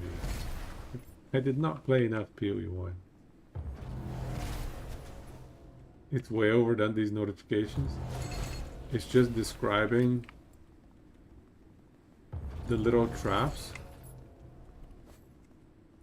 in the room, but you never see them because you kill the enemies. Yeah, the enemies are dead before the traps activate. Ah! Except that time. The traps almost got me. So does every room have one specific trap? Is that what happens? Is that what they're trying to notify me?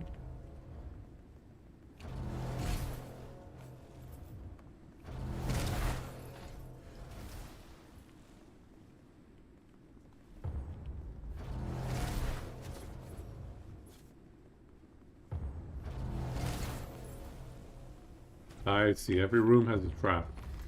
So what am I picking up this guy's stuff for? Like he's supposed to slow down the trap advancement or something, isn't it? I guess there's some giga traps later on. Or maybe the damage that they deal gets escalated and so I'm slowing that down.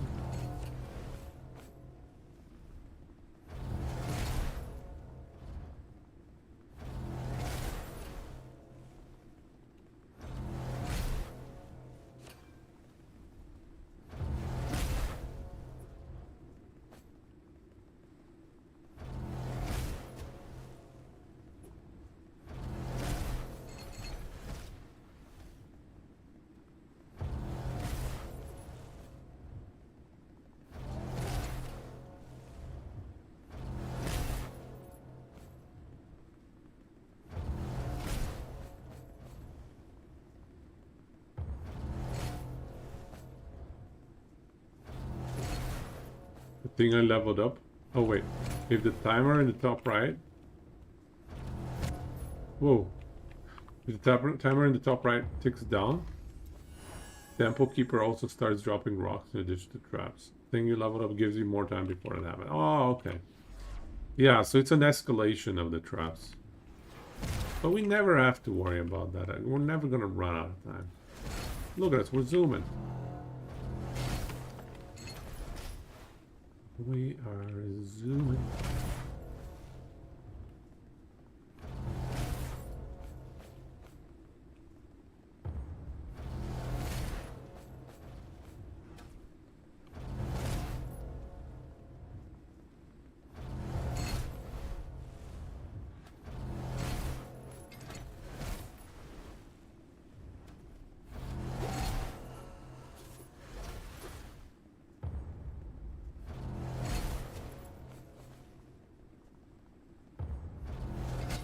Whoops.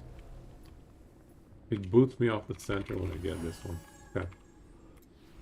357, so let's do 3 more. Let's go to 360, and then we will check if we can max everything. Then we also have to max out the ultimatums, so... we'll see how long that takes.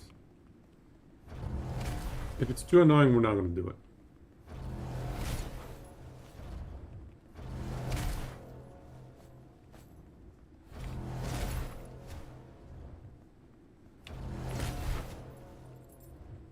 Look, I have my little buddy.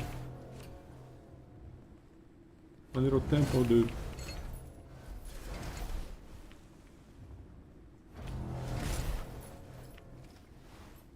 Tempo was just clearly low on the devs list. Found to be some weak spots in the game. Made by 2 dudes. Yeah, that's completely. I am very much amazed by how much 2 people have managed to accomplish here. One of my favorite parts about the game. 2 dev team. Very impressive.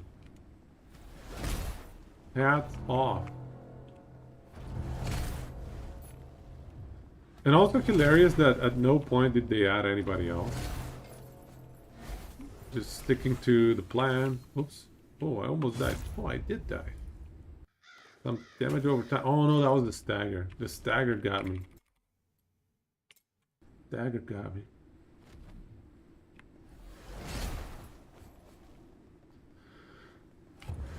Yeah, it's also surprising given that with early access, they probably made a good amount of money. What's going on here? Why is he not dying? With early access, they probably made... Oh, I don't have damage, of course. Yeah, I was saying with early access, they probably made a good amount of money. They could have hired a bunch of people, but they decided not to. They're just sticking to the vision. The vision. The rest of the game is so well made. And just great choices to make it fun, I agree. I wonder if they're gonna scale up the studio. What do you guys think? Are they gonna add another 10 FD and make Lore Master 2? Compete with PoE and Diablo, Last People, everything else. Is that on their radar? I wonder what is the plan. I mean, they probably don't even worry about that. They're like, let's just complete this game, and then we'll worry about the future. Yeah, they've done a great job.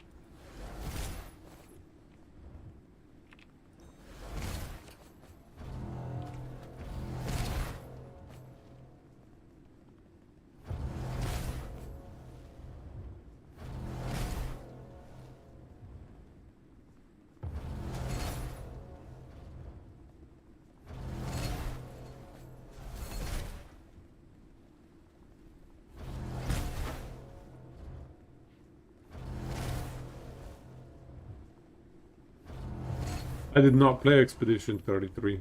I heard great things about it though. I saw that it received phenomenal reviews.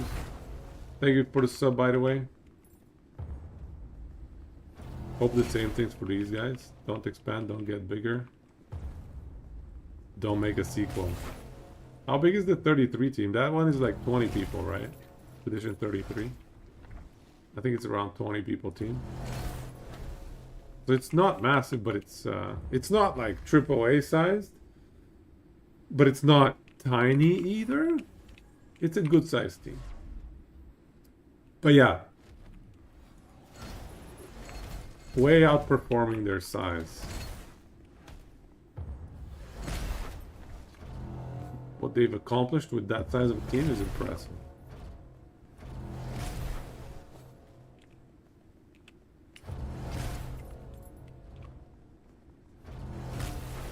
Because there were some games this year that were released by like $100 million budget games or $200-300 million budget games. Literally nobody buys them and the game gets shut down within like a week or two. I think I read about 2 or 3 games like that. Can you imagine spending $300 million and having a player base of like 10? How does this happen, dude? $300 million. You just burn it. You just throw it in the fire and burn it. Same outcome. Based on what you've seen me play. Not my normal game, not yours either. It sounds like a little bit like Baldur's Gate, maybe. It's the best made game you've ever played, though. Gotta try it. Okay, I'll add it to my wish list on Steam. Is it on Steam? It better be on Steam, man. Come on, Expedition. Ooh, $65 though, damn. But given all the reviews,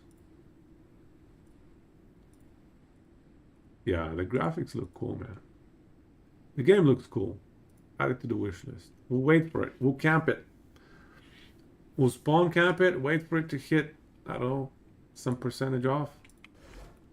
Then we'll snipe it. Alright, let's max this out. Final Fantasy then Bowser. I never played Final Fantasy. Am I missing out?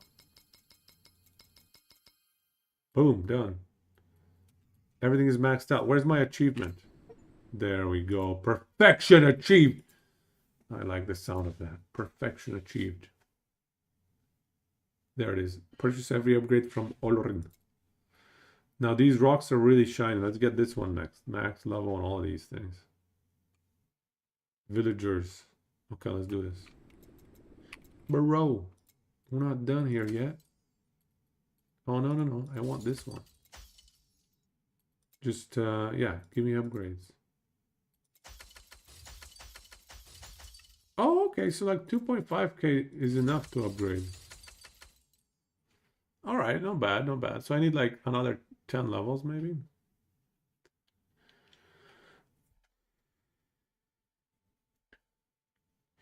ESG money used to inject politics into gaming, right? It did seem like that. Nice to see it failing at scale. Kind of hilarious. Where do you get a $300 million budget? Who approved that budget? Who's like, this is a great idea? Let's burn $300 million. It's just amazing. It's absolutely amazing.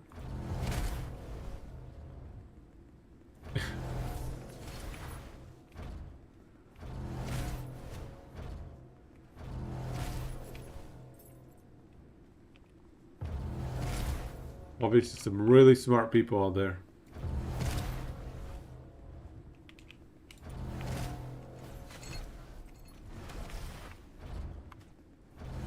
You know, we should have more of is these people giving $300 million to small indie studios, like, you know, like these guys that made Slowmaster, or the people that made Expedition 33. Imagine what they could do with 300 million bucks. Imagine what they could create. Or even, you know, 100 million. We don't have to be greedy here. We don't have to aim for these, I don't know, whatever money printing devices they have.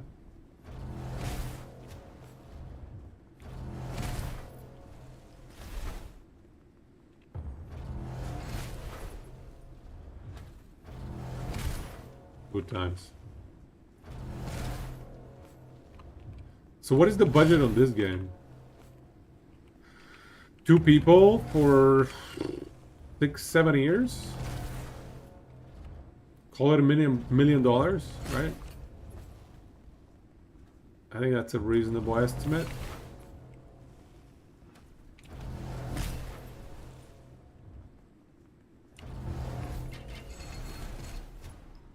I actually don't know.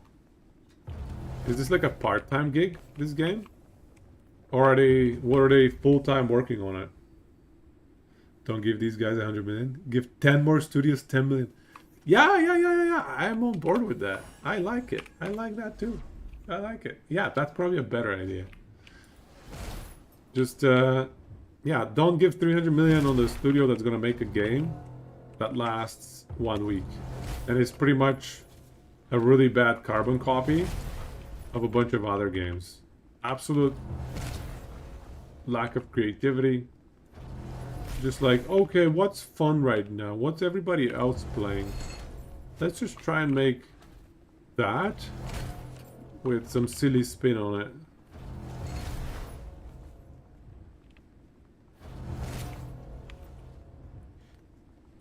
Although many companies have had success with that formula, though, to be fair.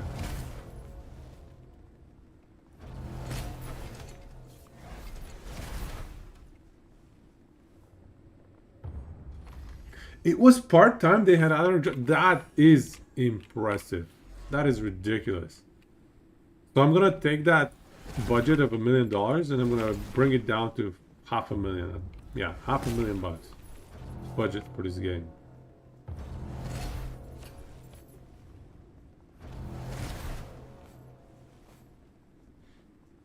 That's crazy.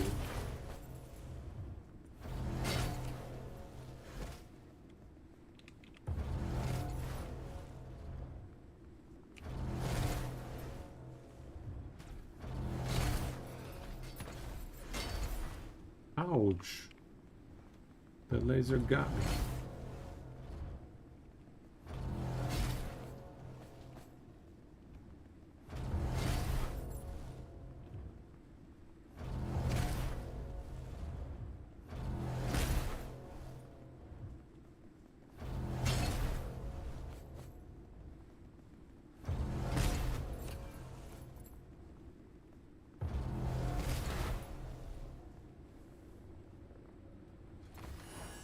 So with $500,000 they can do this. Now imagine they had like 10 mil.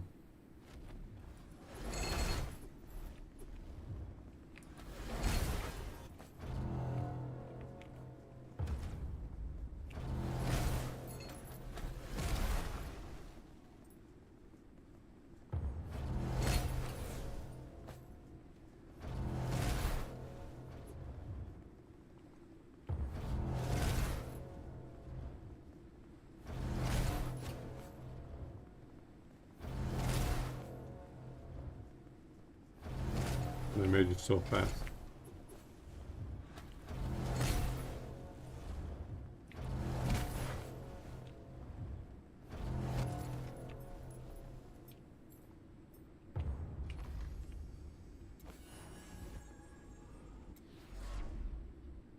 Have I ever used Midos bracers? Is that the ones that pick up things from a greater distance. The pickup radius bracers. Oh, I love it. I love those bracers. I wish I could slot them.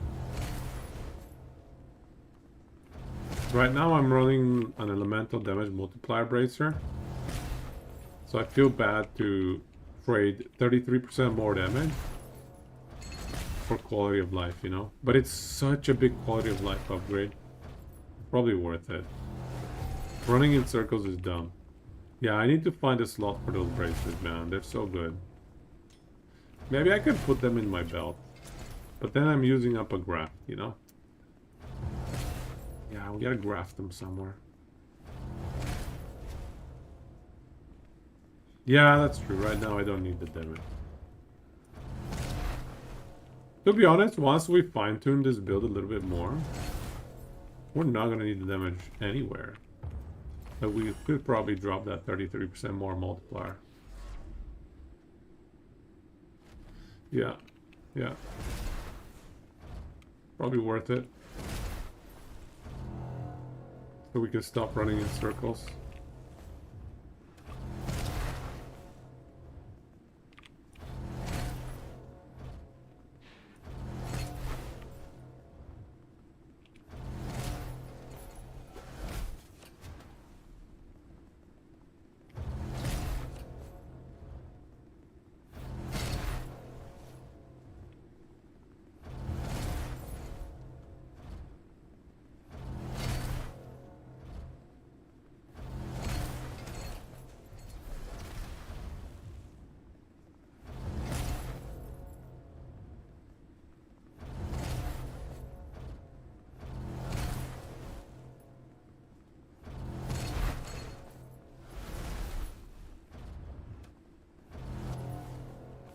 There we go. 367. Let's do 2 more. I guess 3 more.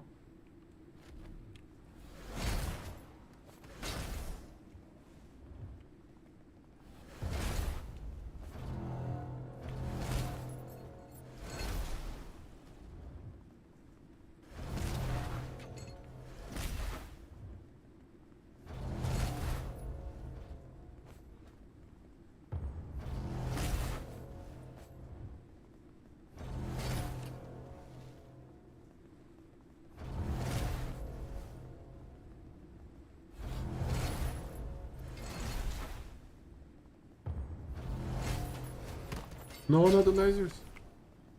Those lasers are mean. Yeah, I need a little bit of extra AoE.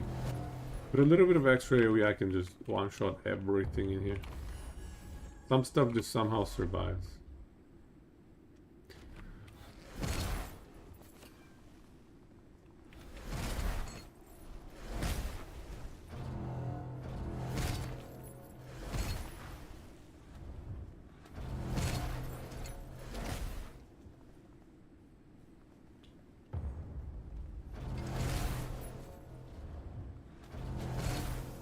I should check the roadmap for Slormans. I'm curious what they're trying to do next.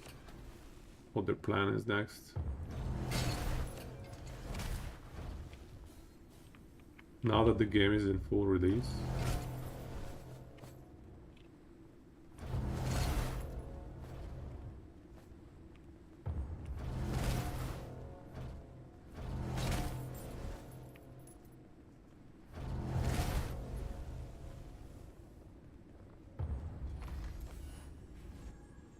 Okay, one more floor and then we should be able to max all of our ultimatums. Is there anything else to max after? I think we're good after, right?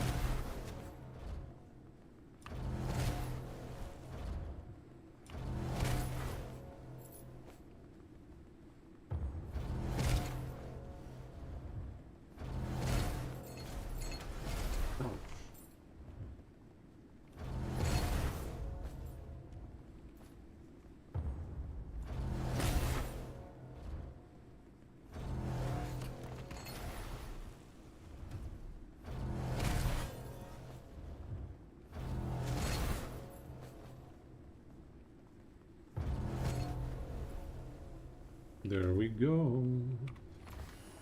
Okay, let's see what he has for us.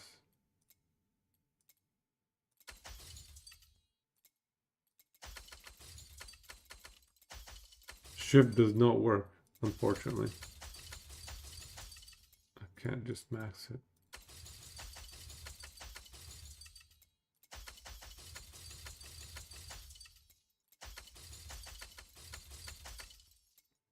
How many more?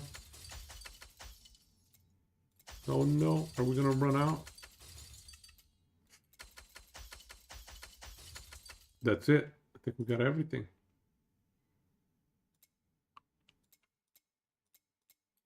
Yeah, everything is maxed. Everything is maxed. There we go. Reach max level with all Reaper runes. Oh, okay.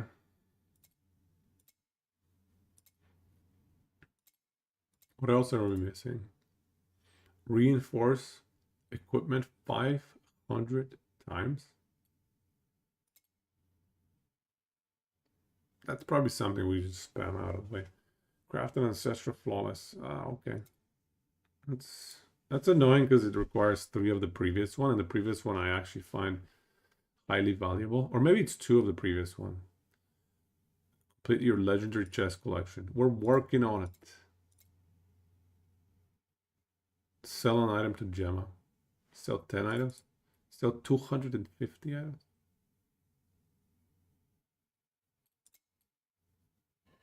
100 random boxes. 100 items.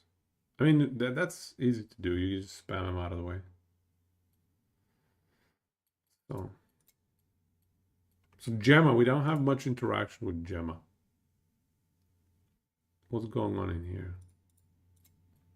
250 floors of these? Dude. Rough. We don't want to do that. I don't know what this is. Greater Vitality Challenge at once in the Great. What is this? Greater Vitality Challenge. Yeah, I don't know what that is. 22 Forge quests.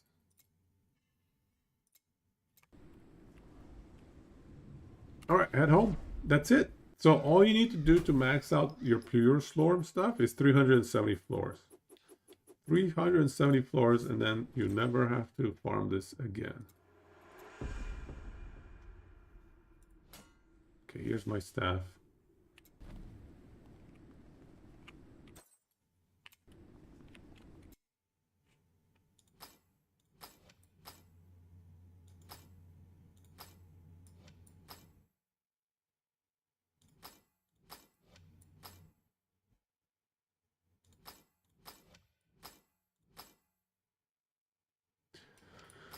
Armor, oh, percent max life, very nice.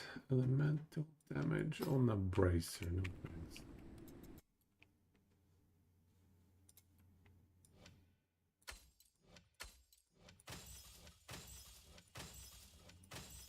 Okay, so we maxed out that one guy. What's going on here? Perfect. That's actually hilarious. You've sold so few items because, of course, it's better to dismantle items. Yep. Is this a 100% speedrun in the making? Maybe it should be. Gemma. Let's see what Gemma has for us. Hey, Frozen, by the way. Let's see what Gemma has for us. Oh, these are 20k. So if I buy 100 of them, oh, that's 2 mil. That's okay, I guess. Do these count? I think these count, right? Like if I buy all of this crap.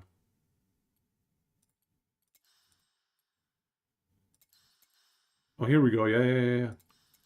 Achievements unlocked. It can always be useful. 13 out of 100. Completing a few expeditions. Sell items.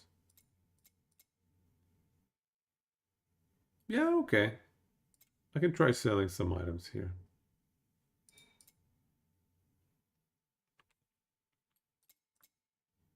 I don't really want to buy these. Oh, sometimes these get pure stats? Oh, look! This one has like max life on it. Tier 3. Yeah, I mean, we're getting that. Nice. You tried really hard to make a static corp build work. Got really close. 40 million dummy DPS, but it feels so awkward. Yeah, they really hammered it for static corp. 40 million probably for like a few seconds, and then you have to spend a bunch of time recharging, right? Man, static orb is no more. Okay, let's try this. You know what? This actually combos well with the thing about selling items to her. We can pick this trash up.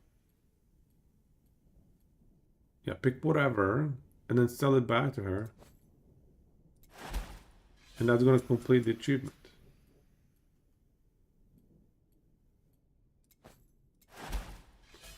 Ooh, we got a gold one. Not that it matters that much. All we care about is the epic stuff. Give me epics.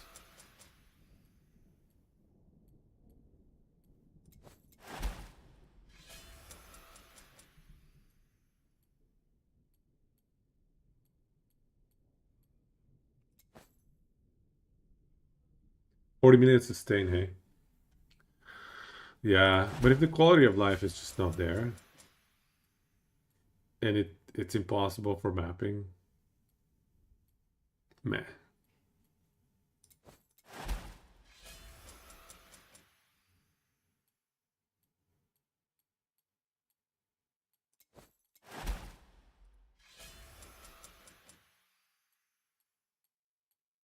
You don't get very many pure stats.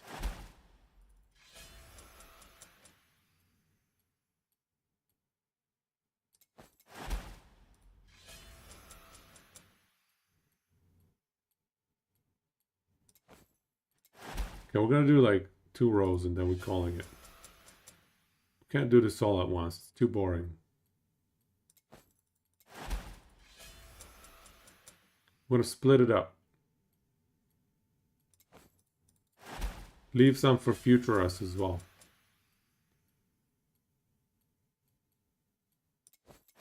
Two more. Haven't really received anything amazing. One last one.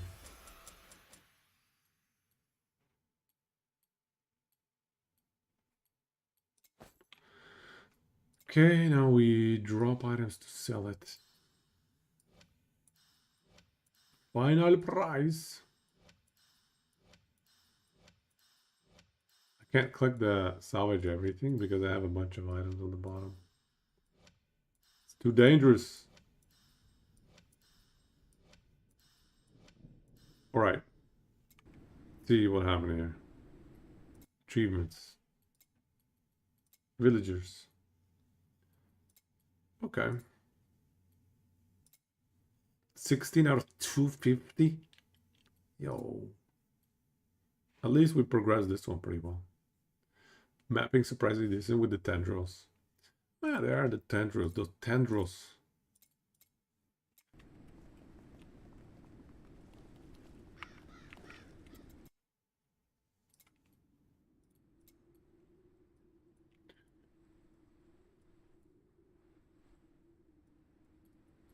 So you're still doing a bit of both.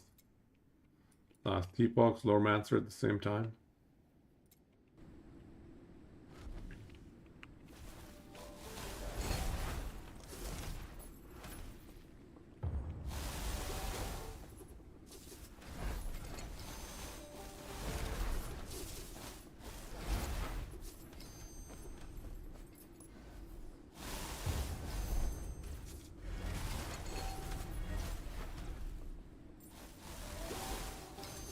What makes them get that blue field or whatever that is?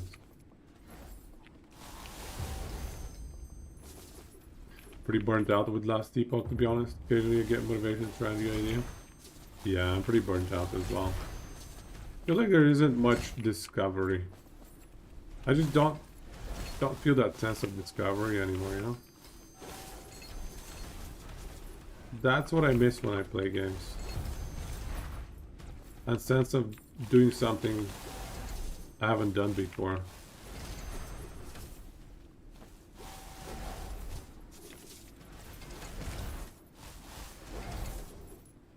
So I'm getting that out of Slowmancer. New game. There's always discovery with a brand new game. It's always there for us.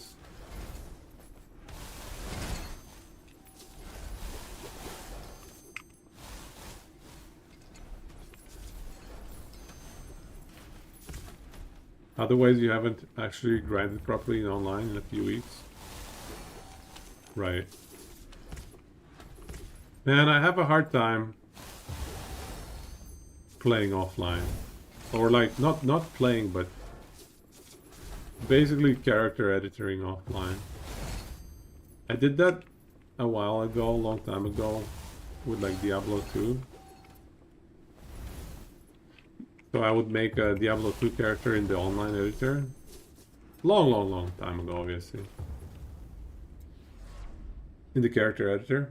Just to mess around and to just see how it feels, certain builds. And then it was so quick for me to just not feel like playing the game, you know? The motivation to actually play the game goes way down. Like, why even bother getting items if you can just go and character create everything? So I have a hard time justifying for myself to try that. Because I know it's such a slippery slope for me. Probably just not able to play the game out. It's happened before. But at the same time, it's a major shortcut. You can make 10 builds instead of making one build.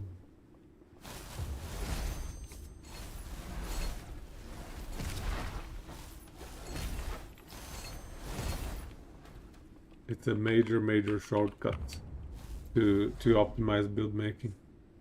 It worked. You almost feel like Uber Aberrath kind of ruins a lot of that. If you make a build, it's always, but can it do Uber? Even if it's really cool, it has great clear, etc. You've been starting with Uber, and you won't bother continuing a build if it can't do Uber. And Uber is like not even that fun, man. It's kind of a boring fight. It is a good damage benchmark if you can get like, you know, 10, 20, 40, 30% of his damage done, of his HP chunked out in a reasonable amount of time. It's a good benchmark, but it's not a good fight overall. Seems like you've been playing a lot. Hot take. RPGs aren't meant to be played 6 hours a day. 6 hours, LOL. Yeah, bro. 6 hours is rookie numbers.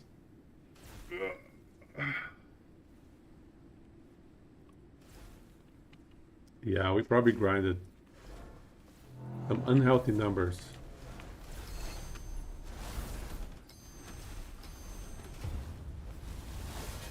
Whoa.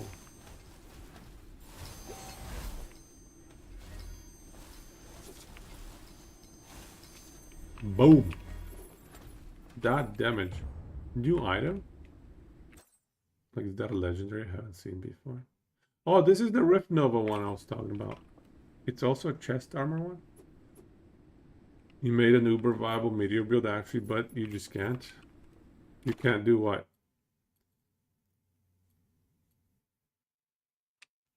Interesting. You can reroll into a purple item, by the way. Clearly did not happen for us, though.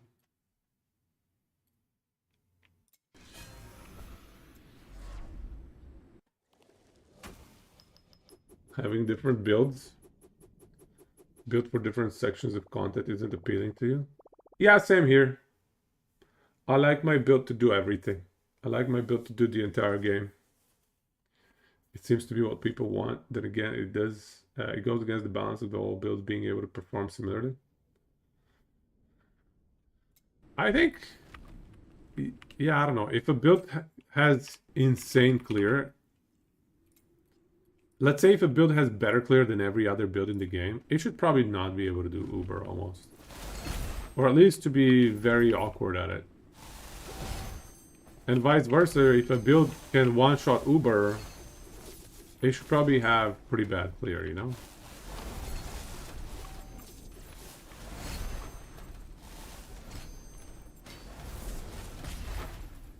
I think that's a design philosophy to keep in mind. But at the same time, I don't know, man. It's tricky. It's tricky, man. It's hard to be too prescriptive.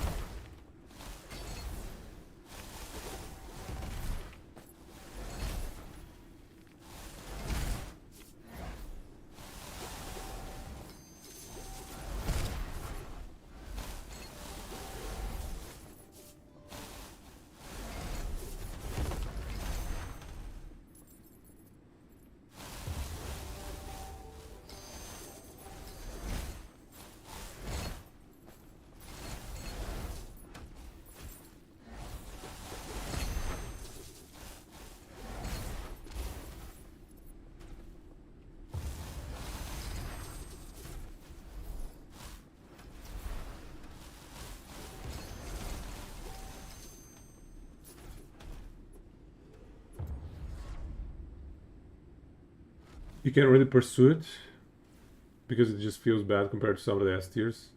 That's what you're trying to do. You want uber viable, speed clear, 100,000 corruption, be somewhat original. It's hard to do all of it. Yeah.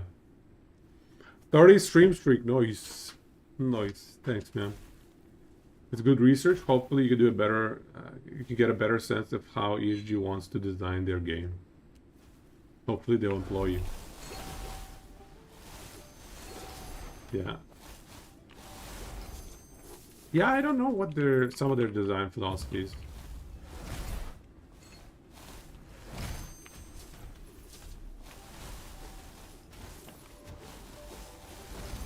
It's hard to decipher some of them. But some of them they've been explicit about, but some of them they've been not as explicit, and you just kind of left guessing. Sometimes you wonder, is there even a philosophy there? Or is it just... Oh my goodness. Just kind of making stuff up.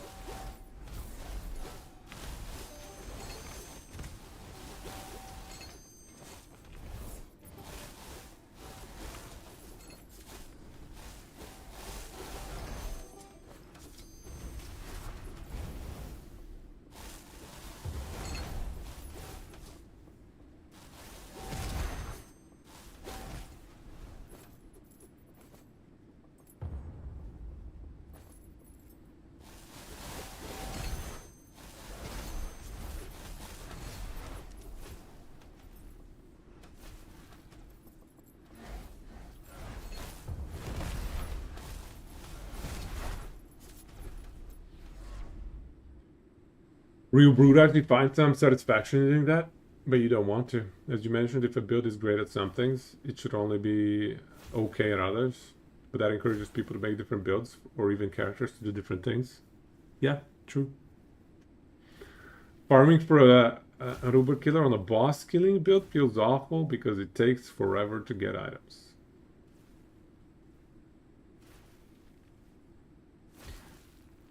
I don't feel as bad with that. Like, I don't... I can see that for you, Frozen, because I can see you definitely gravitate to all the zoomy builds.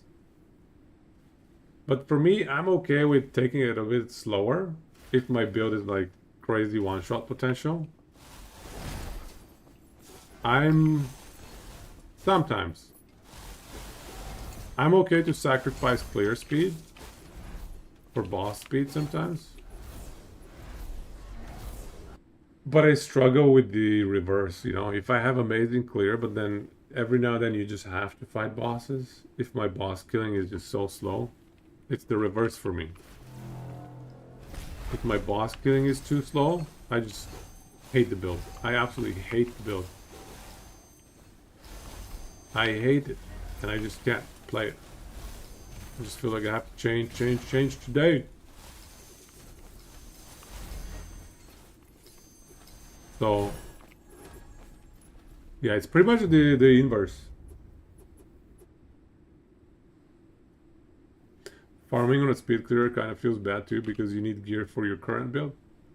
Because you can gear your boss killer.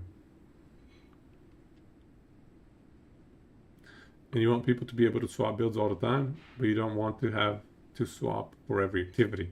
You want the fantasy of a character that you build that can fight through all things, not a stable of replaceable minions to do each activity. Yeah, I see what you mean. If you haunt to hell a min-max, taking double tier 7 and stuff, I don't know, man. I don't enjoy the current end game mechanic or the current end game farming loop to care about farming double tier 7s, honestly, right now. There were points of development for Last Epoch where I actually enjoyed the grinding and the loop a lot more. And I could have grinded for things like double tier 7. I could have invested that similar amount of time. But today, man, I just can't. It's not fun for me. It's not worth it. Oh my god, I can't get a new item.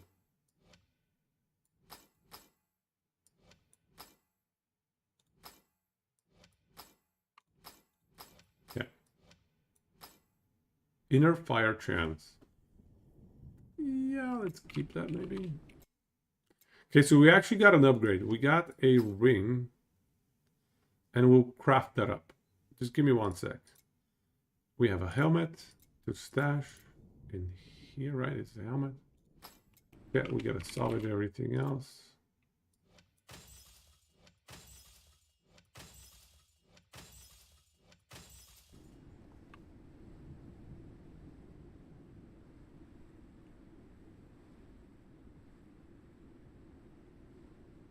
That ideology is just at odds with each other, wanting diversity in builds, but wanting homogenization. Homogenization. There we go. I got it. Is that a word? Homogenization. Let's look it up. Can you make homogeneous into homogenization? Ah, it does look like a real word. I like it. I like it. The process by which the fat droplets from milk are emulsified and the cream does not separate. The process of making things uniform. So yeah, okay. The usual meaning. Very much. You recognize the dichotomy? That's why it's hard to make the game that satisfies both. Homogeneity. Yeah, homogeneity is a word. Definitely. I'd never heard it used as homogenization.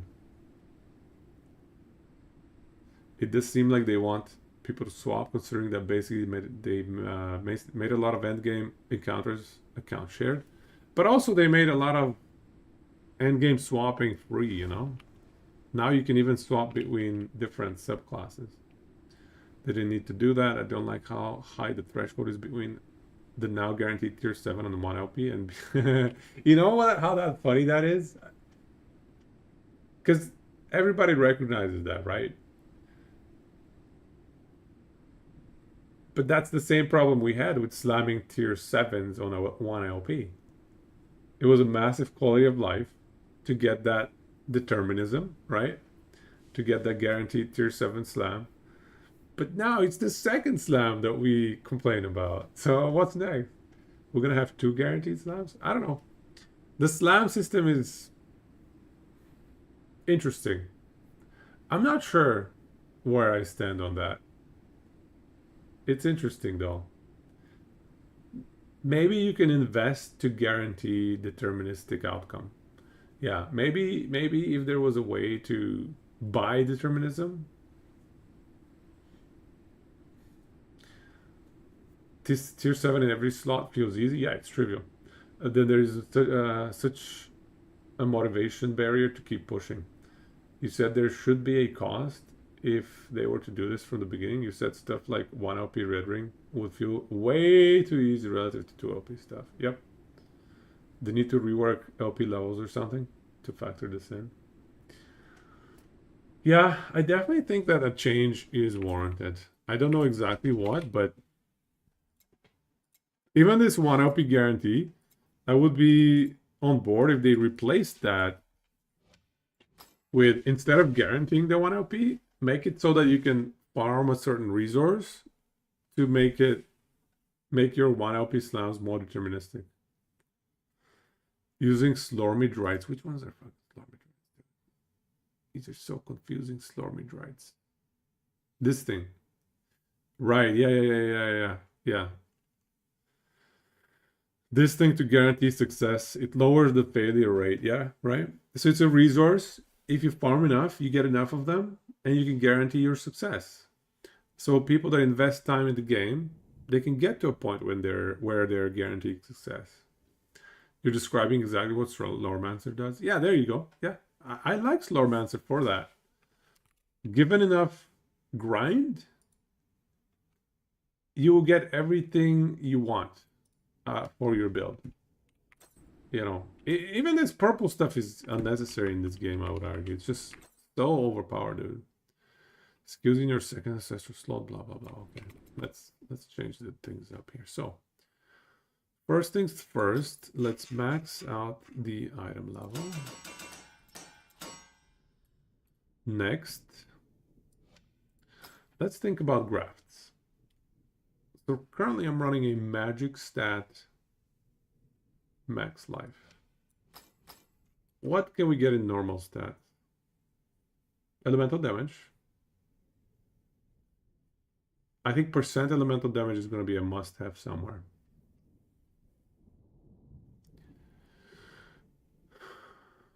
Elemental. So this can run max life, defensive stats. I think actually defensive stats, we should put max life or something.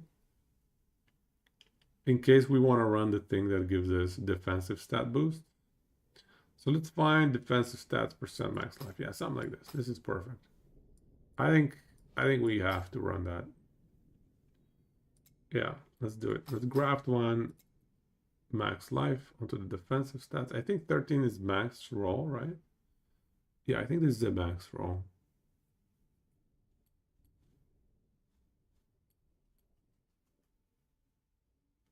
I don't know if flat or percent is better, so I'm just gonna craft it, don't care.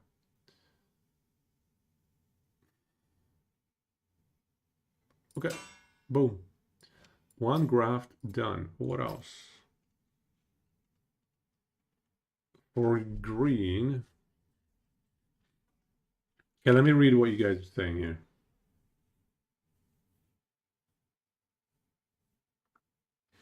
Sentiments like, if a build is great at some things, it's strongly be okay at others. It just reminds me of things like fast food workers. Come on, man. That is not a cool comparison. Come on, bro. Twerk. What? How do you get there, bro? You're crazy, bro. No, I'm just gonna no. I can't even. I don't agree.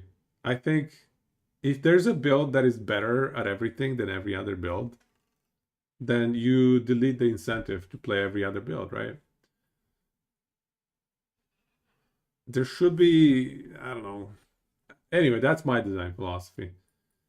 And we don't necessarily have to agree on design philosophies, not to mention that we're not the ones designing these games anyway. So, Frozen, your suggestion was like either make 1 LP more rare, then keep 2 LP the same. That would be unpopular though.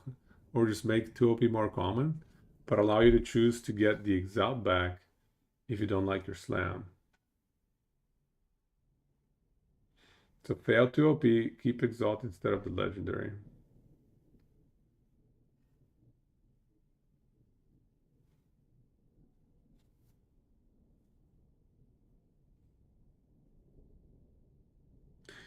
Or you know what else would be cool, Frozen?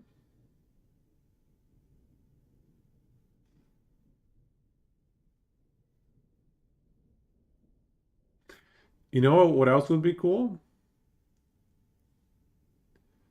If there was like an extra crafting material or whatever, some sort of droppable item that you can put it during the slam process. And then that item, it's extremely rare, obviously. Extremely, extremely rare.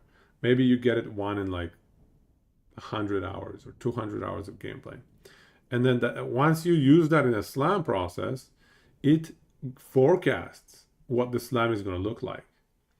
And then you have the choice, either you slam or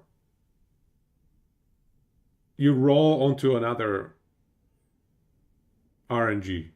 You change the RNG so that if you actually try to slam the same two items, a different outcome comes. So you change the outcome or keep the outcome as slam. That way you can get determinism with enough farming, especially for these, like, let's say you get a 2 OP red ring. For 2 OP red ring, you have to have deterministic outcomes, man. It's just so stupid. A special currency type of thing, describe a rune, though, that randomly selects an affix to prioritize for slam. Yeah, if you can craft up your item. Yeah, yeah. Something that adds determinism. There are just so many different ways to solve for that. We need more determinism.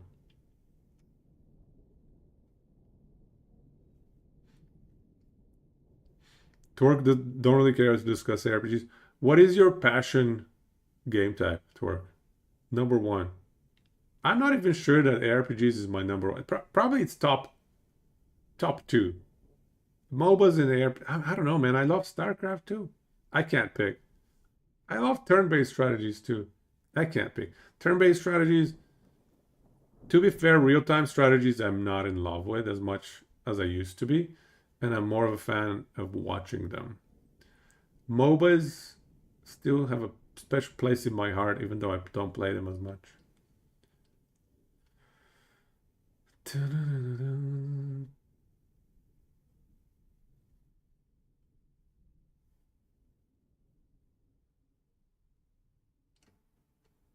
Yeah, exactly what Frozen said. There needs to be an opportunity cost to everything. Otherwise, decisions don't matter indeed.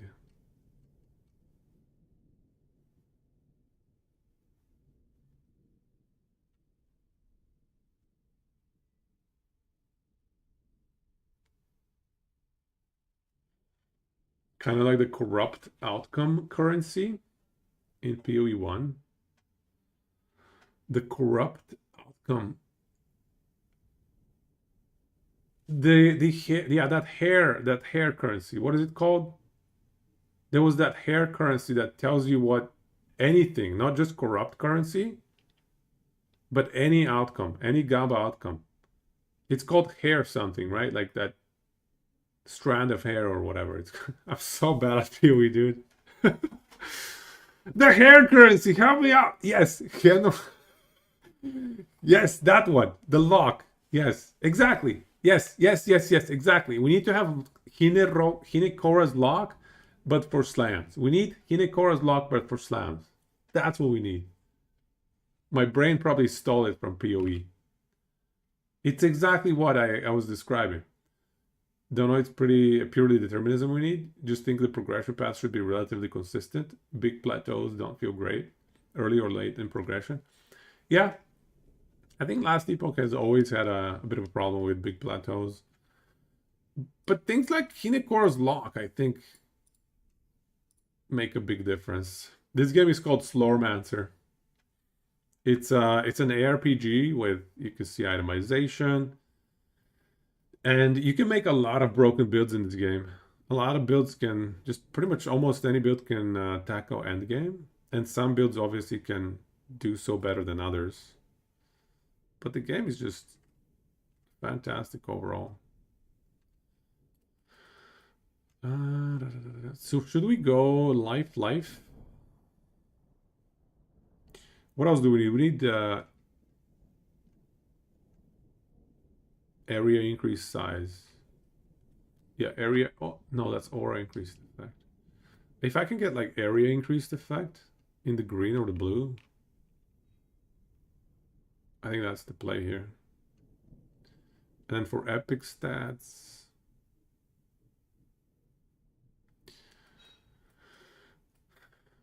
Elemental damage percent? No, there is no percent.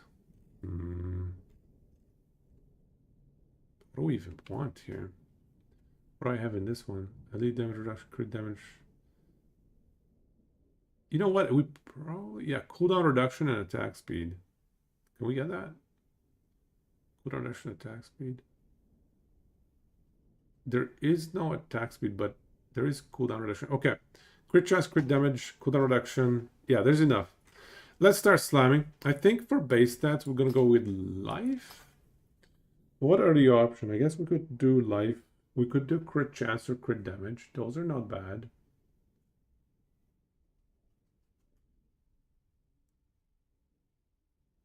And then hit another life in the magic stats, perhaps.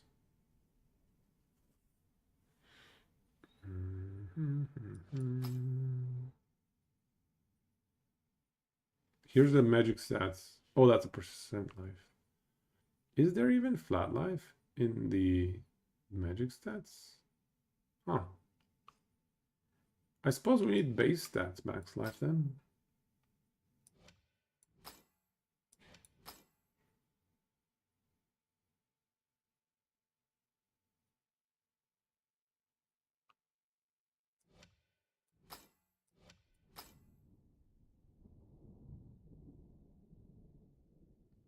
Which one would be highest?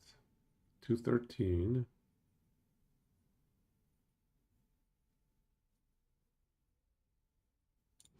This one's probably highest. 287.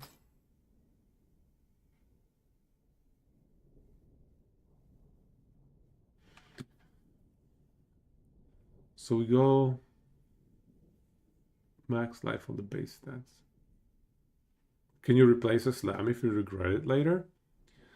In this game? No. The graft is gone. It's final.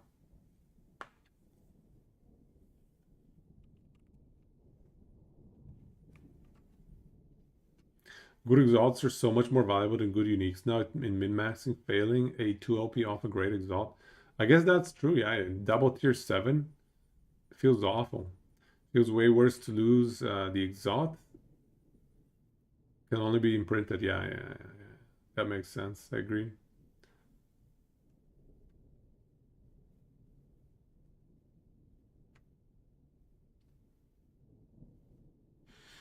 Yeah, you go from a guaranteed easy game 1 OP everything to I can't get my next upgrade.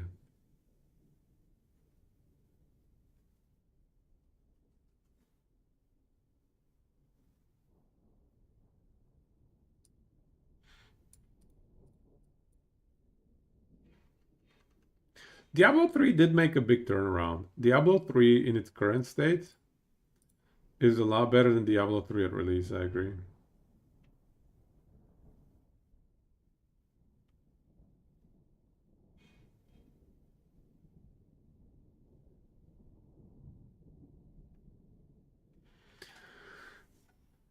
So let's think here. We don't need more crit chance. 87 crit chance. Yeah, we can get it in the epic stats. We can get a little bit more crit chance in the epic stats. We do need crit damage though. Crit damage is really low. Yeah, that's awful. We're almost better off running 280 crit damage in the ultimatum for now. Yeah. Oof. That's embarrassing. So off of one item, probably we get like 70% crit damage in the base stats. If we slam one crit damage. We just need max life in the defensive stat though.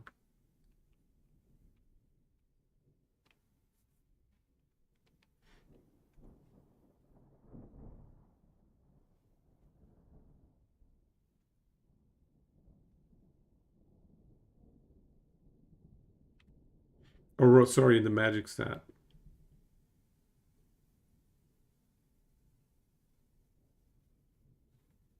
Maybe we skip one of the lives here. Yeah, let's skip one of the lives. Let's get area increased effect, or area increased size rather. Okay, so we're gonna go with crit damage in the base. We're gonna get that from a glove probably. Crit damage 29.85. Give me a 30, come on. Give me a 30 crit damage. Oh, there's elemental damage percent on magic stats as well.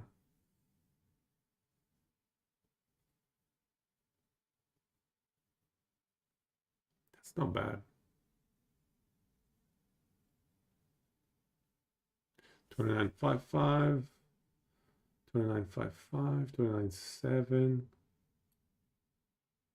We need a 30% crit damage. Actually, I'm going to go with 29.85. Ooh, there's cooldown reduction as well.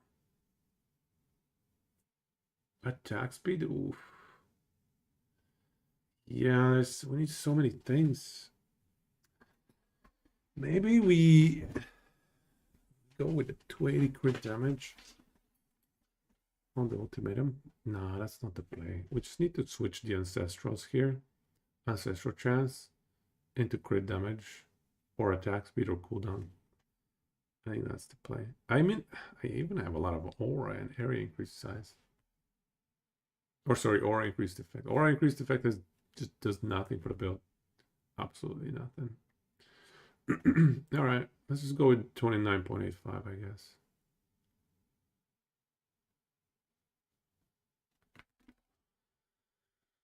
And the last one we said we're gonna get area increase size.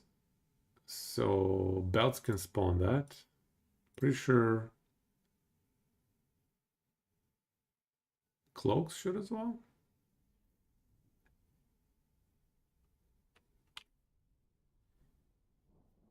Is there a better solution for the crit damage? This feels so awkward.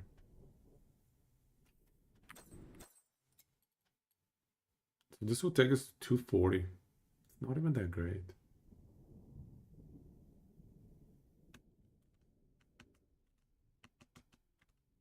Hmm.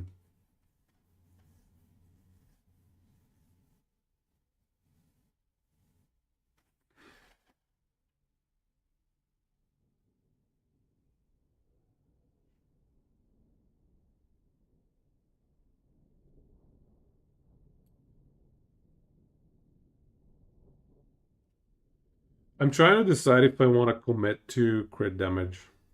Because there's also the ultimatum that gives us 280 crit damage.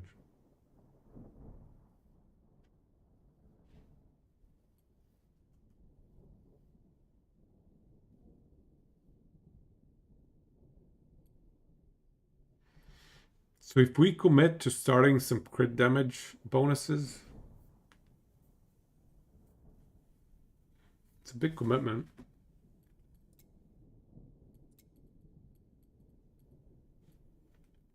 There's no going back.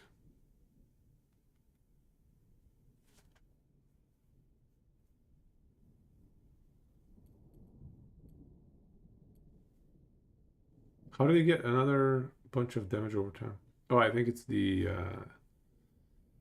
arcane commander. All right. Critical strike damage. If we can get it in 3 slots, it's worth it. Because it's way more crit damage than this at that point.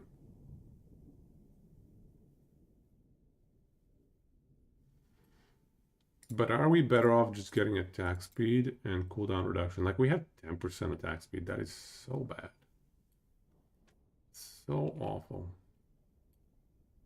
Even the cooldown reduction. We could do a lot better. The shoulders, I think, is an item slot we should change. Because we don't need the dot and we don't need the ancestral strike chance. Critical strike chance is the only thing we need in the pure slot there.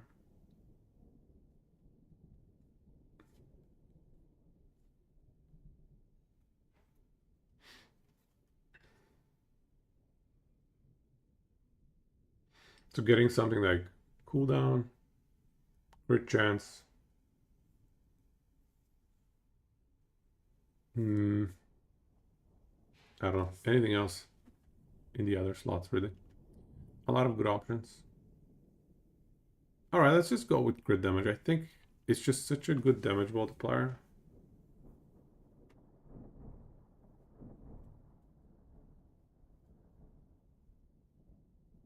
What are the other options for getting damage out of this build? I guess attack speed and cooldown reduction are kind of more multipliers in themselves as well.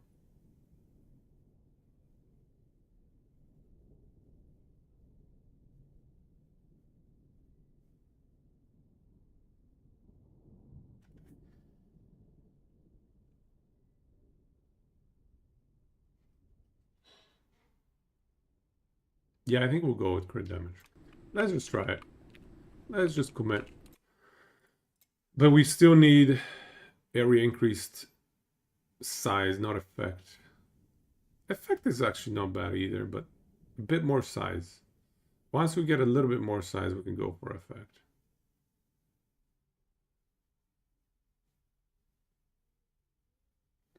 Area increased size. Oh, move speed. Triple pure move speed. That's like 30% MS. At like reinforced level 15. We don't need more MS actually. We're fine. We are fine. Okay, so this is the downside of not having a search function. That tells me all the area increase size. Come on, dude.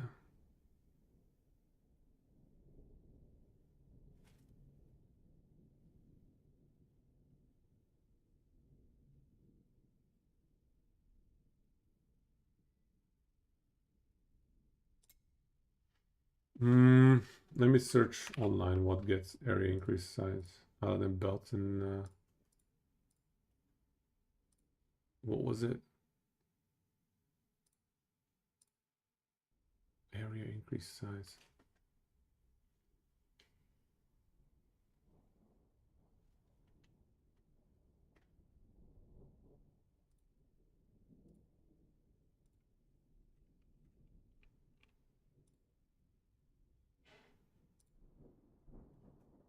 So belt, cloak, amulet, helmet, and gloves.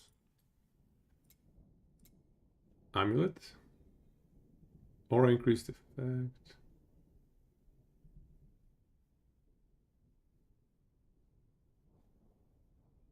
Cooldown reduction.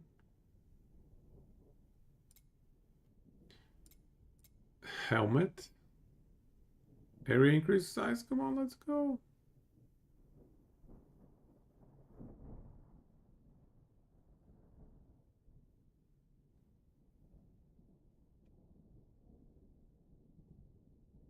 No, this is the worst. Where's my search function? Are they gonna add a search function one of these days?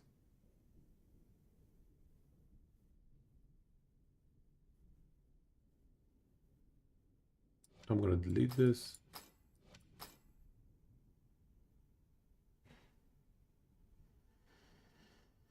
The other one was gloves. Area increase size magic stats. Yes, we found it. We found it. Okay. Oh, here's another one. But that's area increase size. +8 reinforce. The number doesn't seem high enough.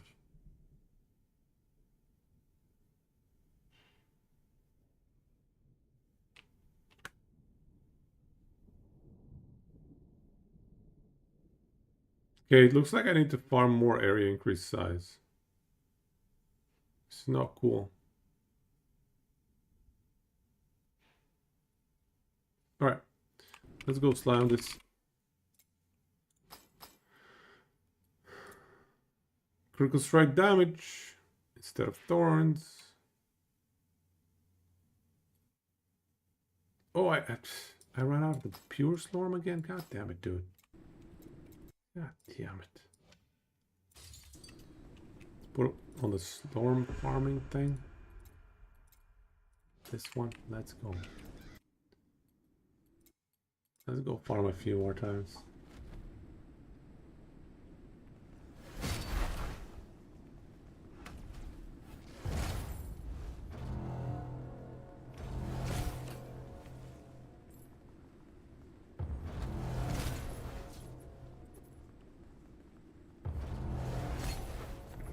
Whoop.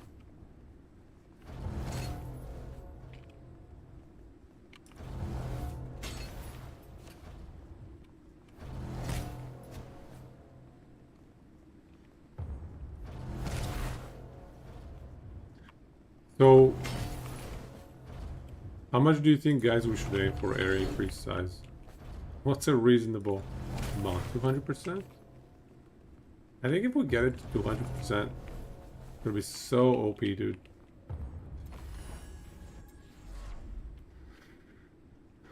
It's gonna take this build to another level. I think 200% is the sweet spot. I wish my area increase size worked for pickup radius as well. Area increase size should apply to pickup radius. Come on. Those skeletons shouldn't have survived. Give us some extra area. This item upgrade is gonna solve it. It'll solve for the area problem.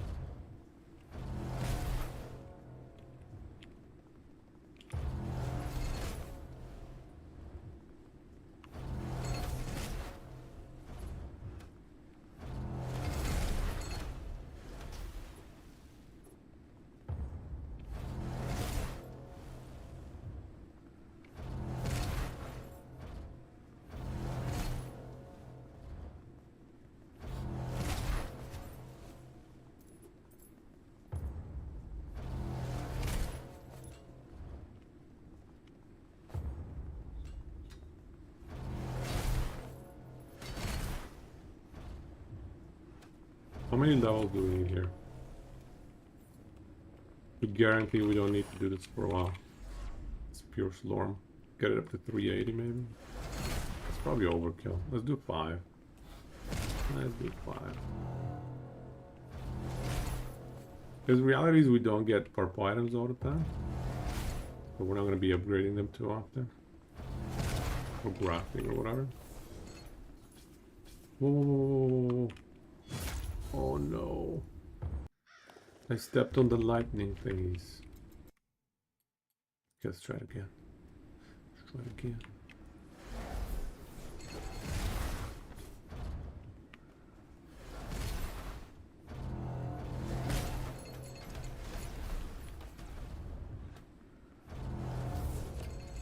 What? Why is it not casting? Oh, I don't have my aura's active.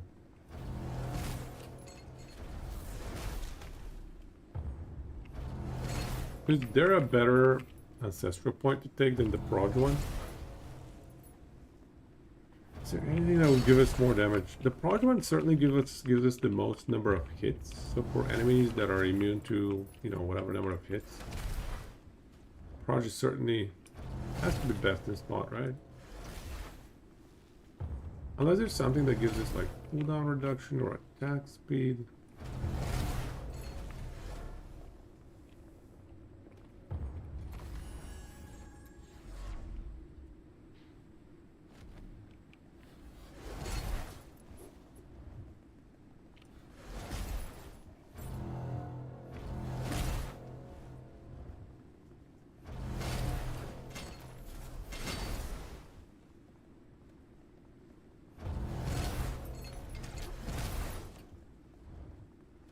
Okay, these are some good ones.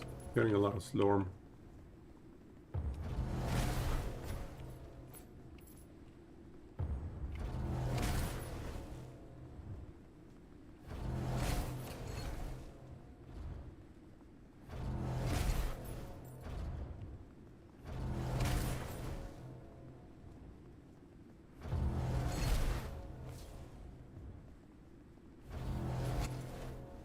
But you know, I think the thing that people playing Path of Exile really enjoy is that if you farm enough, you can get like 6 affix perfectly rolled items.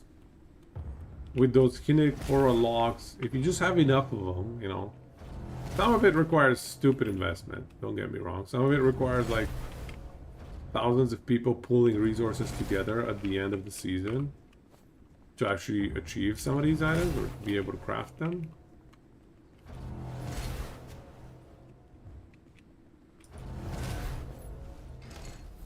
But there's... yeah, I guess I wouldn't want that level of deterministic crafting. That is just way too much RNG. That level of RNG, sure, there's determinism with enough resources, but I think it's not... it's too much.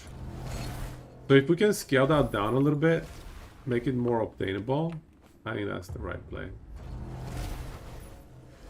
You got some people in your server with like double, triple tier 7 on every slot? Jesus Christ. Double tier 7 Uber. Double tier 7 Uber rally.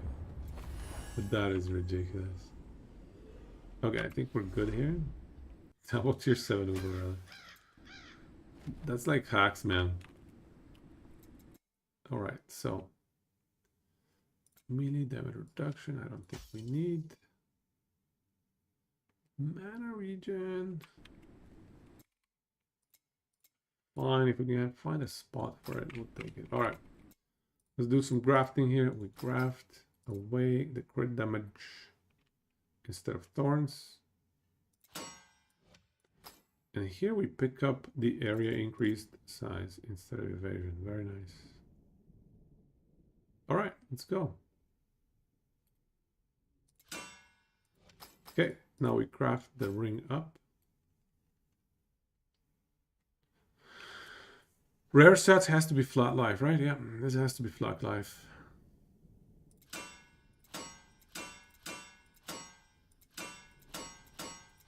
Just give me flat life.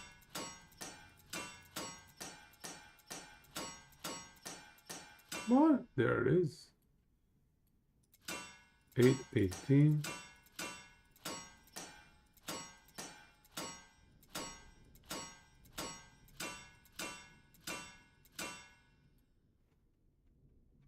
Okay, epic stats. What do we need here? So I think we need critical strike chance. We need... oh, we cannot have percent on that. Critical strike chance, area increased effect.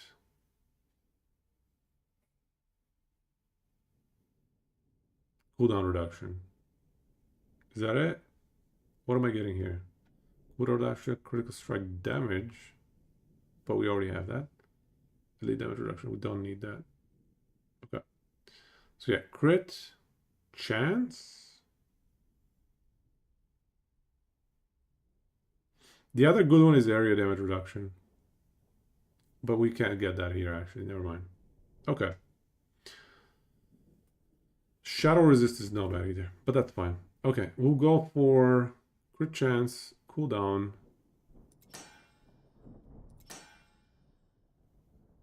And what was the other one? Area increase effect.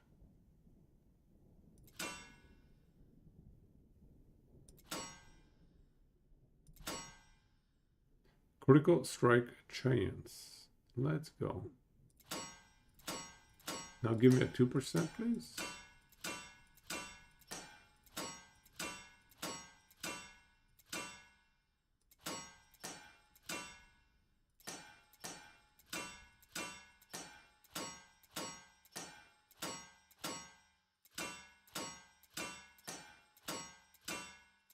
Okay, we're not hitting it.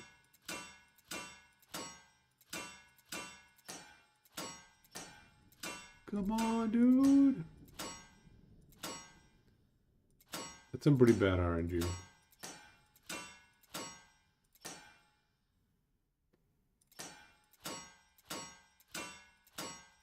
The slower Manther indeed. Okay, the 2% is not hitting.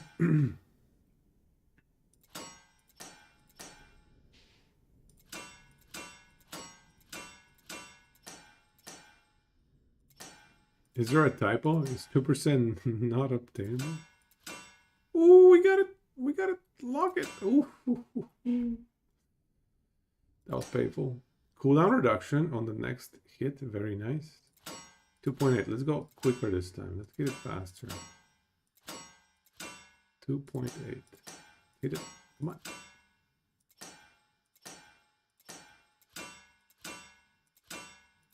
Any moment. There we go. 2.8. And finally, I said, what did I say? Area increased effect. Actually, yeah, area increased effect.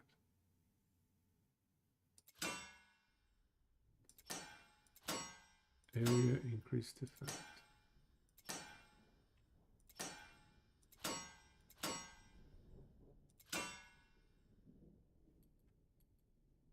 Got it.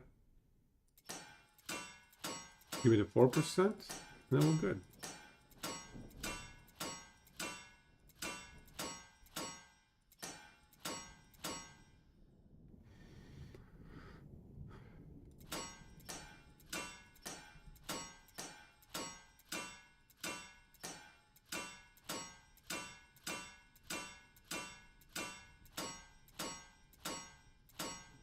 There we go. Okay, let me lock it just in case. God damn. So this one has to be Fulgeron, right?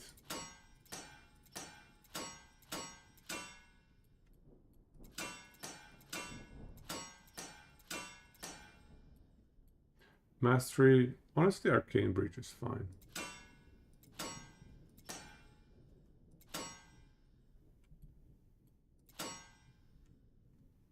Attribute stat.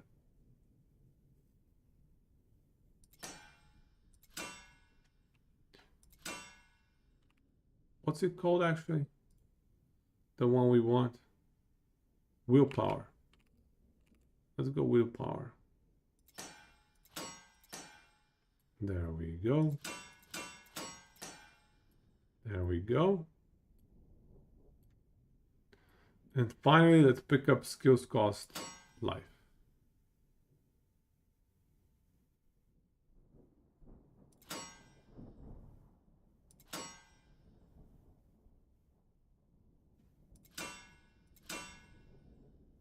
Nice. And I'm gonna max this just because we like everything to be absolutely maxed. It is proving to be expensive. Stop, please, stop. Don't do this to me. Come on, give me that. Oh, there we go, 25. Oh my god. That cost way more than it should have. All right, this rung is now exactly what we want it to be. If you want to see a really stupid character, this is the guy that took your build to 5,000 corruption. There's no links in Twitch. You can drop it on Discord though. 5,000 corruption. You mean the mage with static? Is that what you're talking about?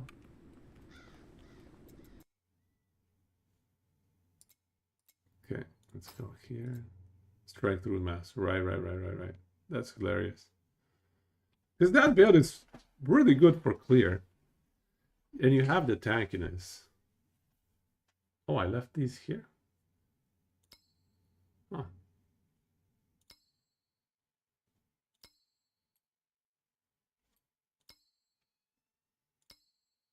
Critical reinforce.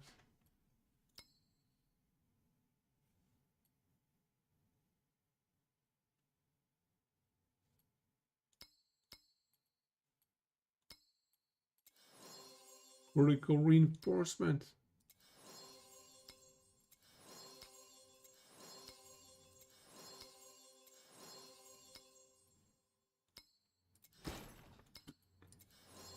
Double reinforcement. It's level 9 already. Okay. Not bad.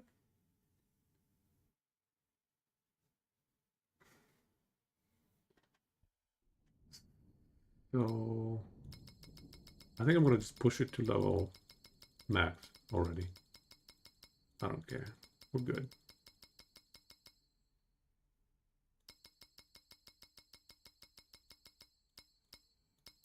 Okay, yeah, we have the resources. We can just push it up to 15 or 13 at least. Yeah, let's get it to 13. 1.5 million though? Damn. That actually hurts.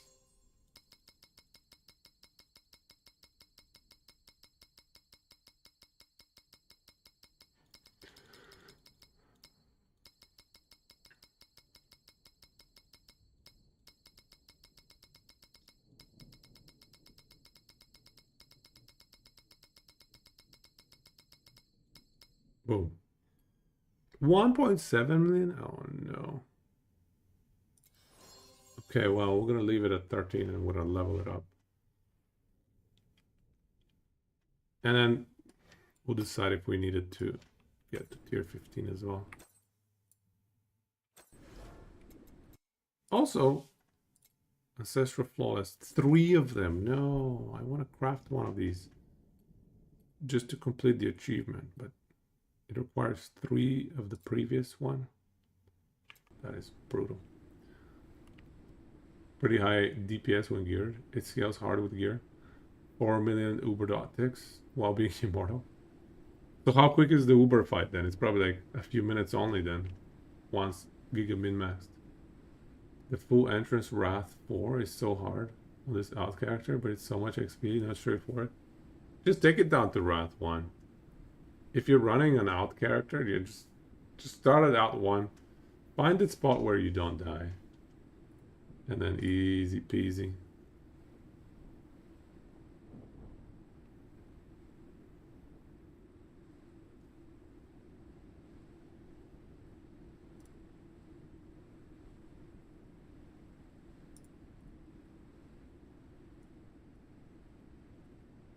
Here's the character.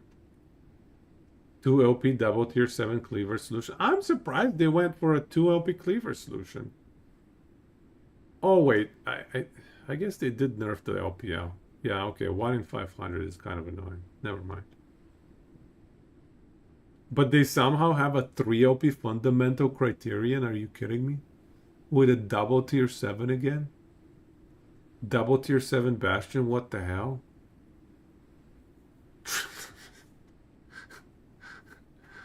Come on, dude. Triple tier 7. I mean, no. No. That's cheating. Triple tier 7 amulet is cheating. Double tier 7 belt. Double tier 7 boots. Double tier 7 gloves. Double tier 7 this is offline mode, dude. This is not fair. Double tier 7 helmet as well. That is literally offline mode. That is ridiculous.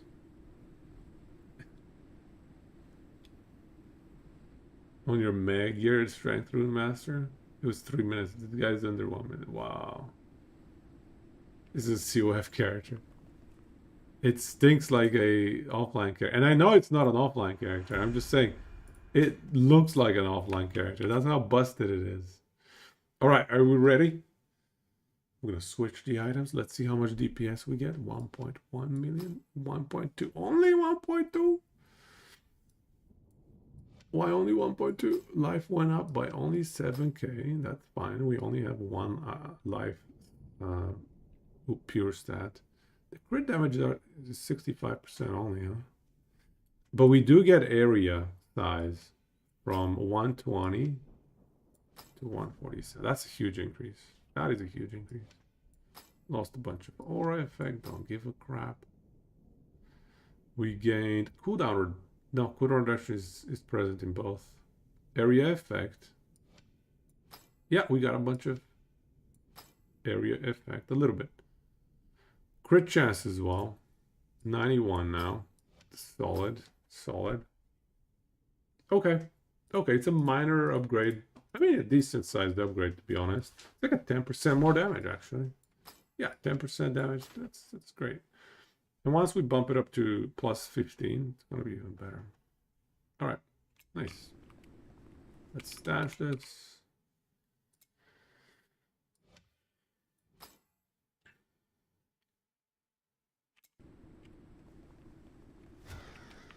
What?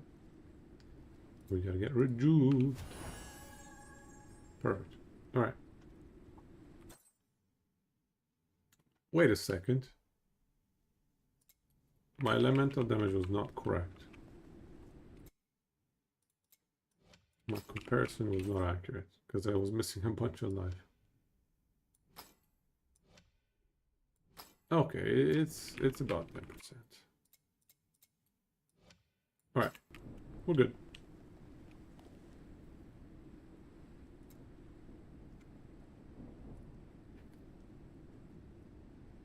You never benchmark offline characters with gear this good? Yeah. You can't. That's too much hacks. Okay. Should we do one forge? See how that feels. For forge though, I would make one adjustment. I would make this minor adjustment and just let the game play itself. Let's check this out. This should be pretty funny. So we put 2 of these and 1 of this, and then we just sit here and 0 button build.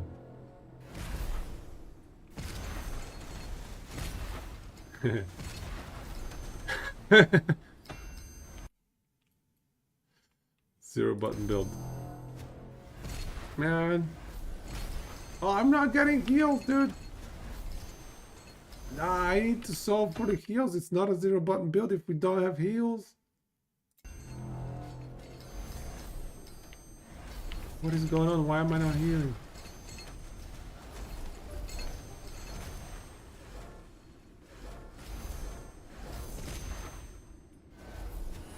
I'm dying.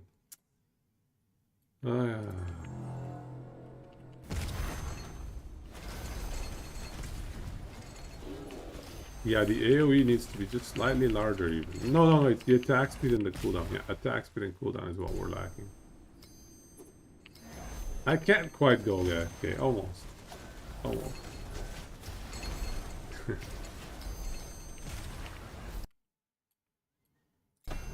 But the coverage is absolutely ridiculous.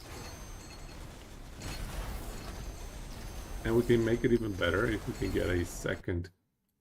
sorry, an extra clone. Could get an extra clone.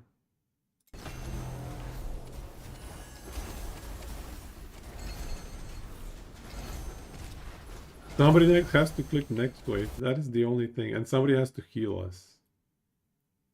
We lack heals.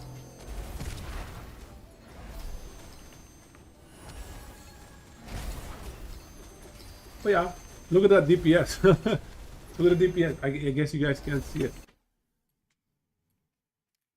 It's getting some ridiculous numbers. Look at that DPS. 300 million. 150 million. Oh wait, I'm going in the wrong direction. 1 second. We're going in this direction. Can you see it? 300 million. Ooh. War chest quantity every time you complete a wave. Yup. Unless we want to stack. There's a bunch of conversions for Slorm quantity. Yeah, there are some conversions for Slorm quantity. We could try and YOLO into those. Yeah, I guess it's a matter of do we think we can get lucky? Is this multiplicative with like gold quant and Slorm quant? Do we know? It just feels so bad to not take War Chest quant. I don't think I can ever skip War Chest quant, honestly.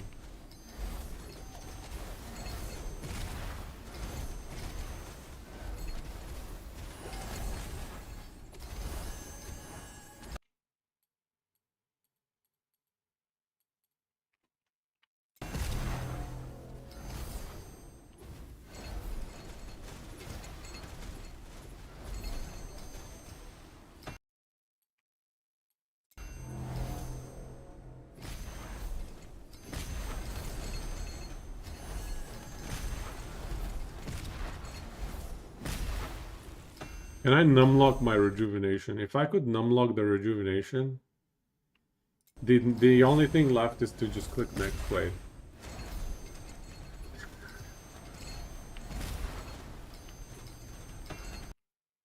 Yeah, the totem builds are best for Forge. Totem builds plus Forge equals profit.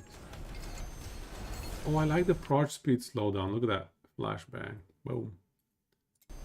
Yeah, the proj speed slowdown is actually amazing. We need to get the proj speed slowdown graft into our amulet, I think. Yeah, I think that's the play. Amulet, graft, proj speed slowdown.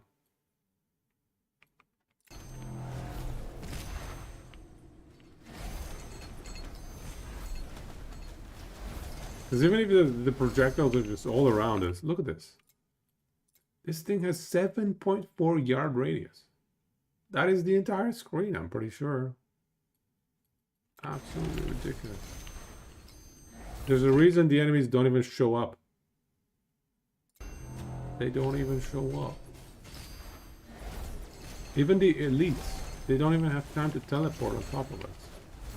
They just evaporate. Ooh.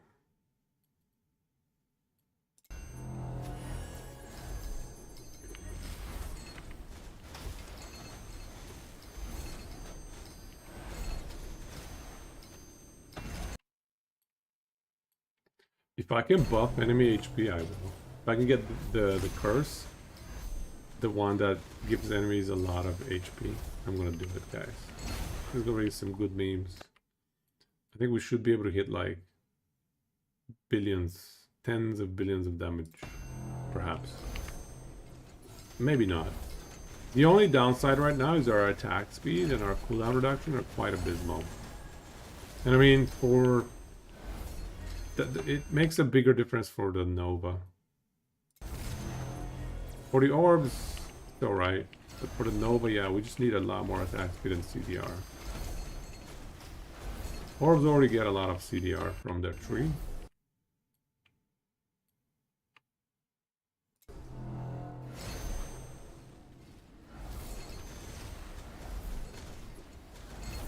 What are the pink orbs surrounding me? Oh, I think that's kind of useless. It's this thing right here. Arcane clones have an infinite inner fire rotating around them for each arcanic emblem you have. Yeah, I don't think those do anything. Yeah, I don't think that does any damage.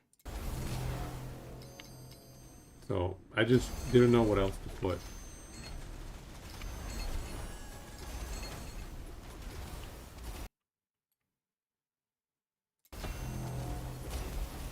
Wave 25?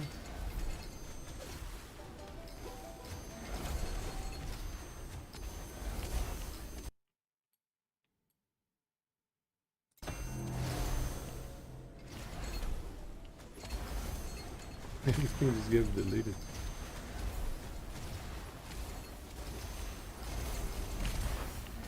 And we can have so much more DPS, I'm telling you. We can 50x this DPS, I'm fairly certain. Easily. Like, the attack speed and cooldown reduction optimization right now is in a really poor spot.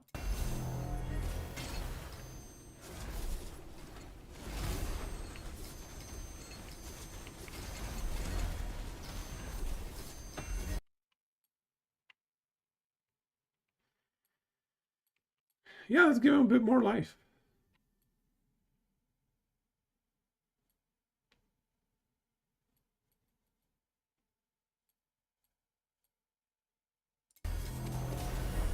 Because why not? We do enough damage.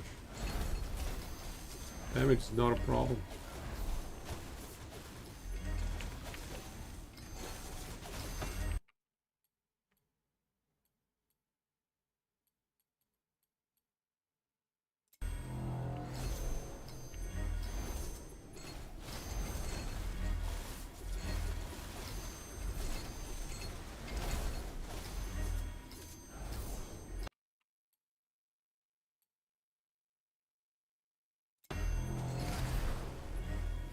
Did we spawn him?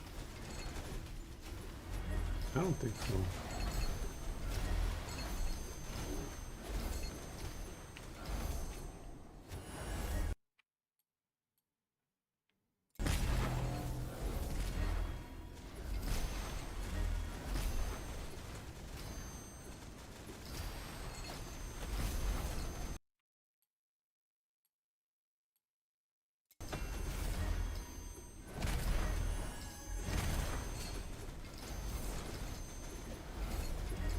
And we've frozen all the enemy projectiles permanently. That's funny. Are they still hitting me though? No, I don't think so.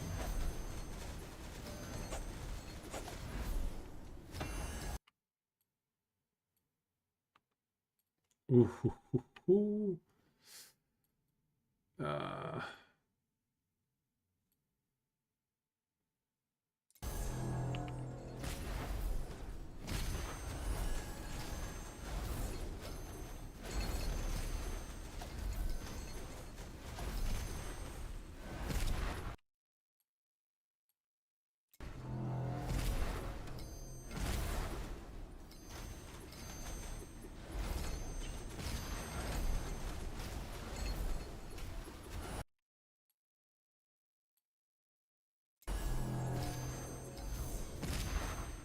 Boss?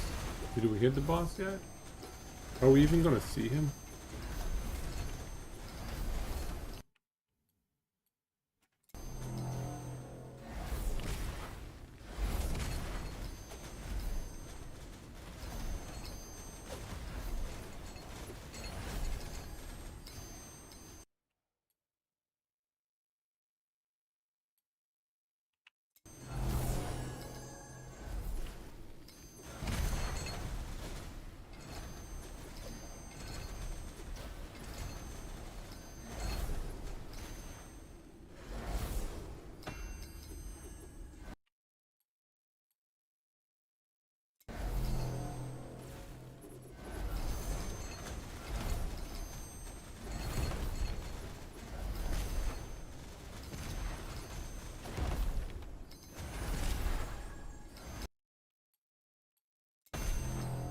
We just cleared the entire map. We have to be proccing the boss at some point. Level, it's way by 40 already. Where's the boss? Where's the siege leader? The siege breaker. No siege breaker yet?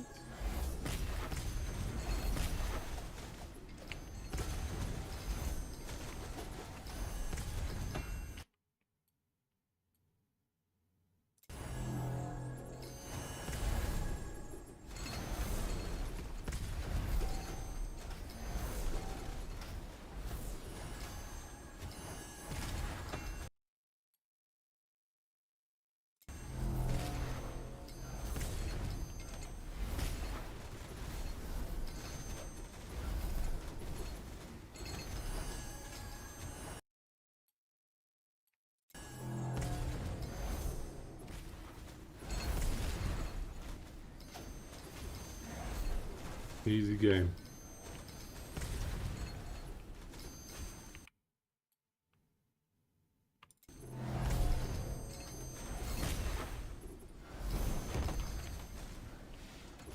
He got one shot! The siege leader got one shot too. Okay, we deal some ridiculous damage, it looks like. Okay, let's see what we get. Normal challenges are doubled. That is pretty good.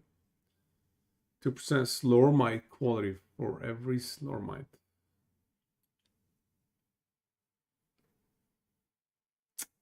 Yeah, okay. Normal challenges it is. This sucks.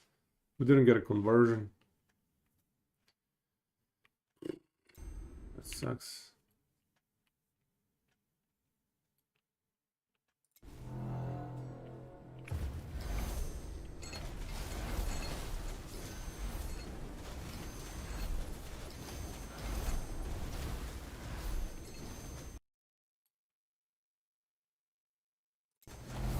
Just need the giga conversion.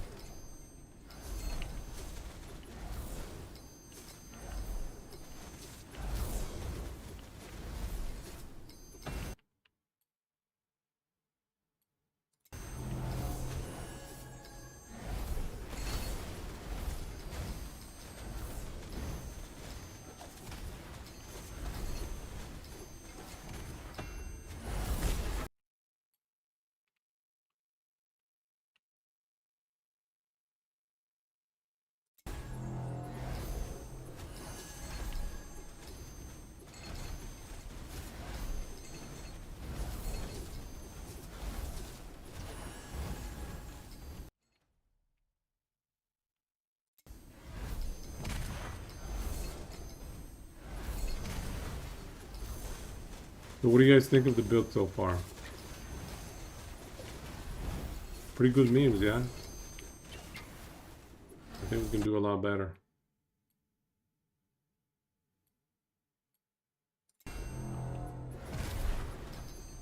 Looks good, right?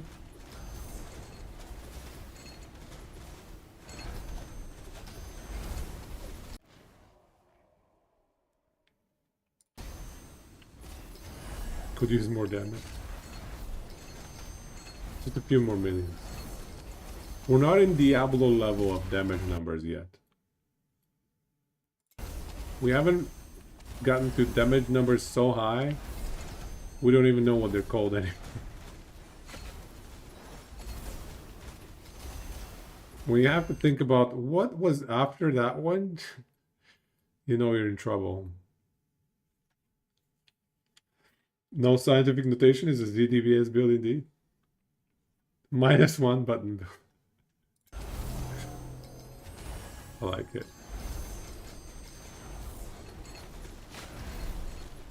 Yeah, the sad thing is we still need to click next wave. To be honest though, this is not a zero button build outside of the Forge, so. But in the Forge, it's good memes. Pretty good memes. We just need to remember to heal ourselves every now and then. Gotta remember that heals. Man, all this is trash.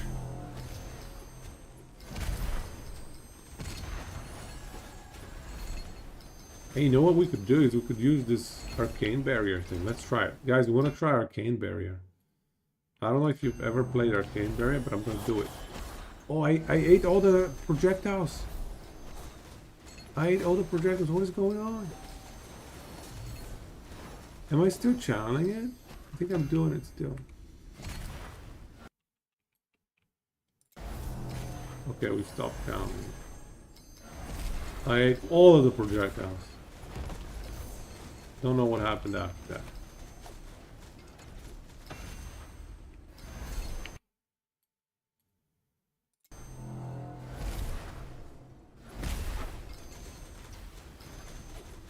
You can even make a clone to run arcane barrier. Ooh, we got another tier 15. I have 9 out of my 11 skills reach mastery 15. The only thing left is chronopuncture, which is 1 level away. Nice. And arcane missile, which is 3 levels away. And if I get those 4 levels, I have every single achievement under Mischievous Mage. That's pretty impressive, I must say.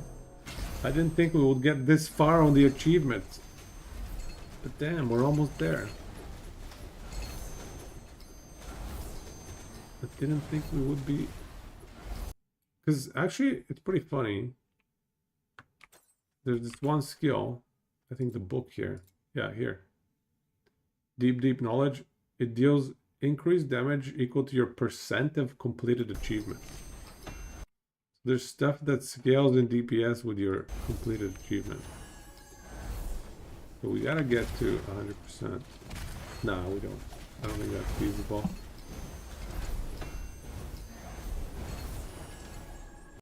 But at least 100% under the Mischievous Mage, that was pretty good. I think that's a good one. And we're pretty close. We just need 4 levels in like 2 skills. Chronopuncture is almost there. Chronopuncture. Oh, look at it, it's so close. It is so close. Sadly, with this current setup, I can't switch. It's not a setup that can run anything. We will have to go back to our old setup, you know? The lowy whatever we were running before. If we ran that, we can put any 2 skills we want. 0 button build.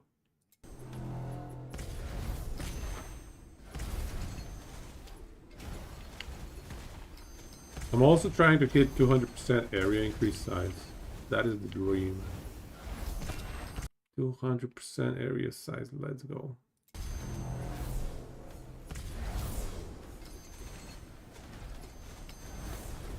Ooh, my DPS goes up to 600 million right now. I think it's because I gave the enemies some extra HP. 540 gold quantity.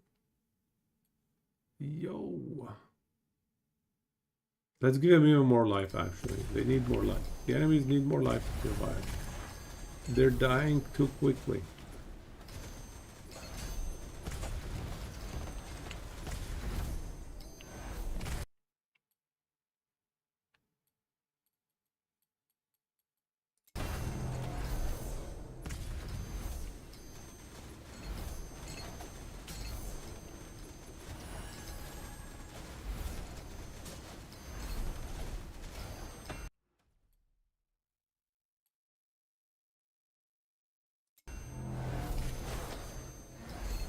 We ate the projectiles and sent them back.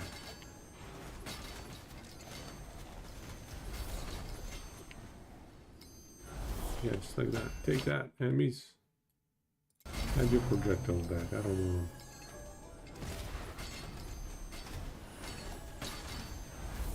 So the next thing we want is the curse that makes enemies have just stupid amount of HP. Because we want to see how high we can get the numbers to go. And that curse is a function of how much gold finally we have. Inside the war chest, that is. Let's get it. I've purposefully stacked a lot of gold fine. So we'll get a really good curse. Come on, game. Here's another one. 300 gold fine. Let's go.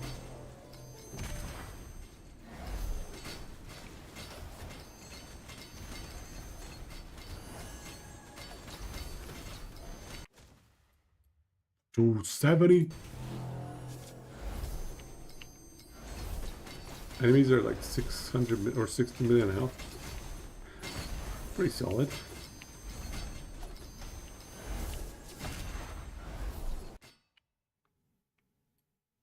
Oh, here we go. Oh, we hit it. Oh, okay. You guys ready?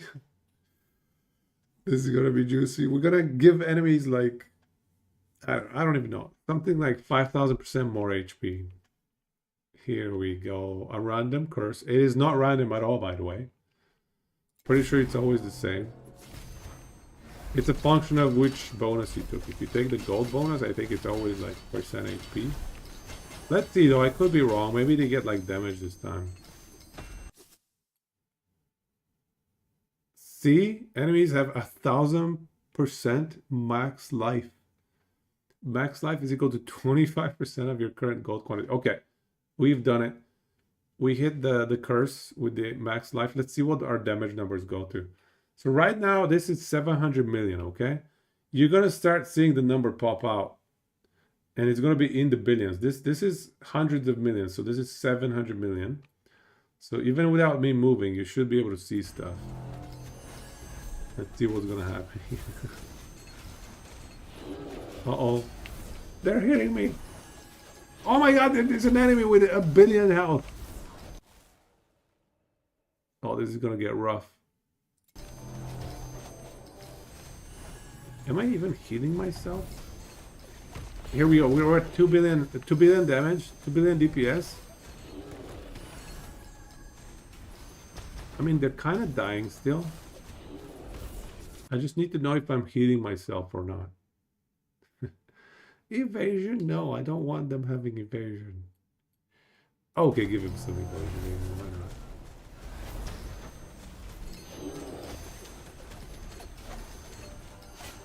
What is going on?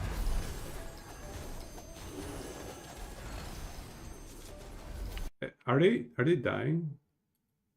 The duration? No thanks. Wave 77. Can we do this? Can we do this for another few waves?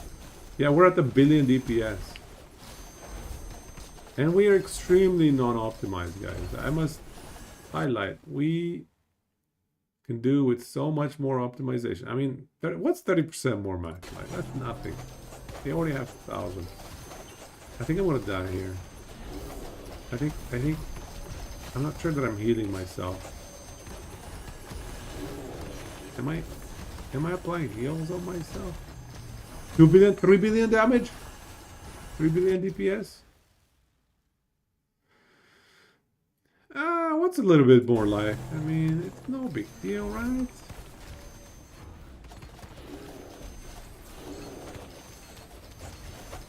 Wave 79. Can we make it to wave 100? This is gonna be rough. Oh, extra gold finds. Don't mind if I do. I think we're gonna die, guys. Yeah, I don't think we're gonna make this one. Oh yeah, a lot of negative numbers are showing up. I think I need to move. I am not sure what's going on at this point. I think we're gonna wait until stuff dies before spawning more enemies. This is not good. This is not looking good. The game is starting to lag. Yeah, this is not good. Uh-oh, they're reducing me. Curse of Fragility, Armor Multiplier, Curse of Torment. What is going on, dude?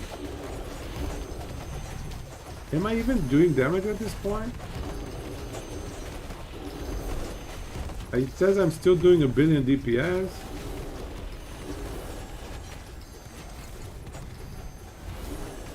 Okay, there's like 20 enemies left. I'm not sure that I should have put so much HP on that. I think we chicken out of this, you guys.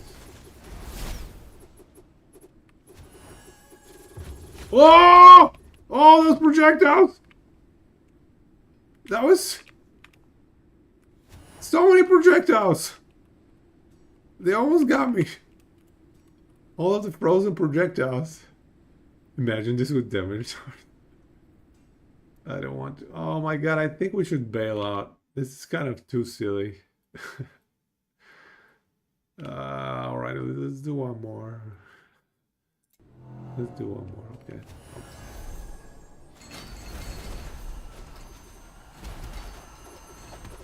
This is too much of a meme. I should have picked this like 5 levels before the end. We picked this up too early, you know? Hey, we're kind of chunking them. Look at that. Hey, that was a quick wave. This is not that bad. Okay, I have hope. But I think we can still do this. I believe. With my 2 billion DPS.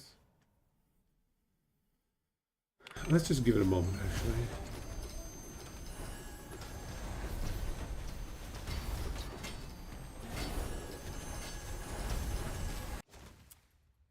This is scary. All of these projectiles are incredibly scary.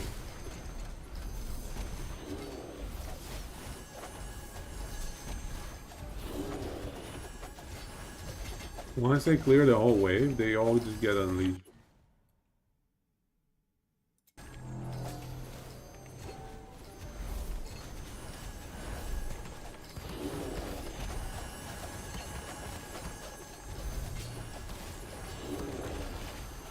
We're doing it. Wave. Ooh. No, never mind. I don't think I can do this. Oh no! Enemies explode upon dying, dealing 30% of their base max life. Is that an insta-kill? Their max life is so high. Would we just die if we chose that? I mean, I feel like I'm gonna insta-die if I pick that. But the scientist in me wants to click it so badly. I think we die. If we click this, surely we die, right? There's no way. It's only like 300 million damage. Do you think we die?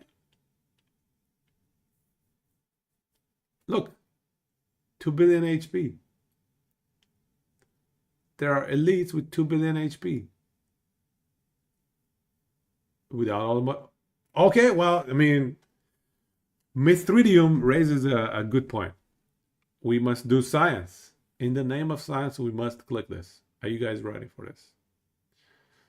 If we die, it's all Mithridium's fault. And we at least have a scapegoat. So all will be well. Okay, I'm clicking it. I'm clicking it. It's about to happen. Explosions are about to happen. Are we dead yet?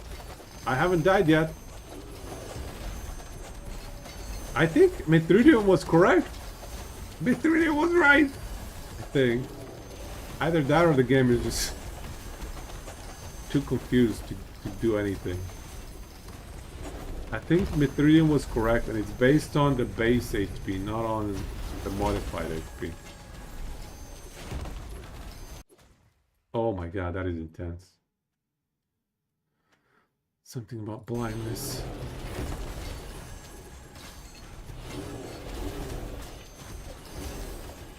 Wow. Good one, Mithridium. I didn't know that. See, we learned something today. You can never learn unless you're brave enough to do science. And today, we were brave.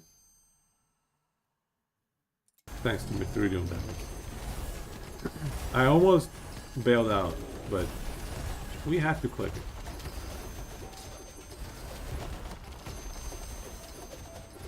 What is going on here? I wish I could get like gold as a function of enemy HP or as a function of the damage that I've dealt.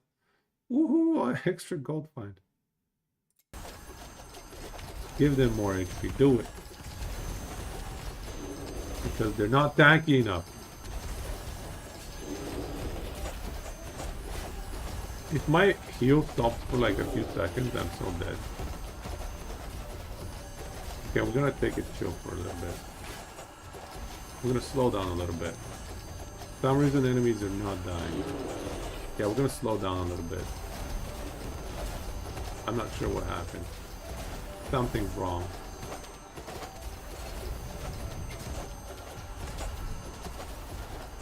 Plus 25% max life is not that much.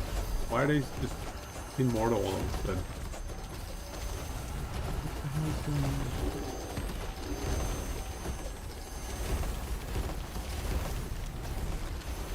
I think all the projectiles are lagging the game. I'm gonna let the projectiles go away.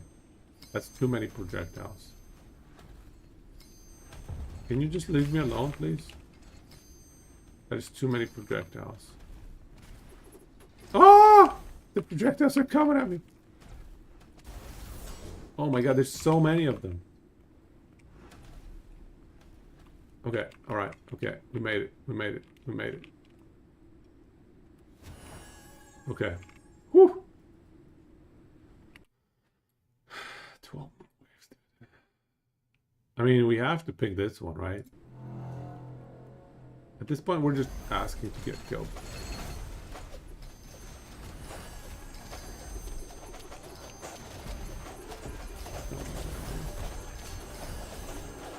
$4 billion HP on that enemy? How? What did I do to activate that? My DPS is 2 point some billion? More enemies are required.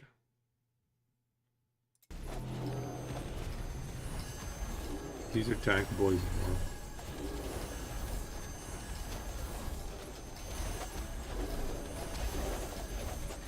I think the game's damage numbers and like math altogether just collapses when you have too much going on. The game just can't keep up.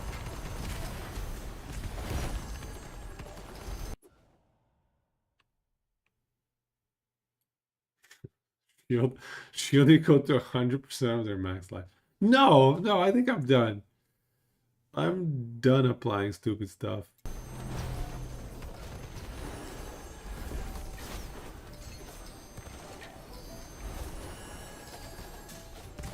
%100% shield. No thanks. Uh-oh.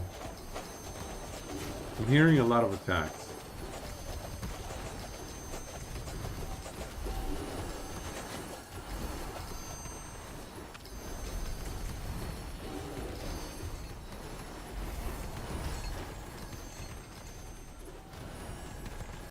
Okay, next.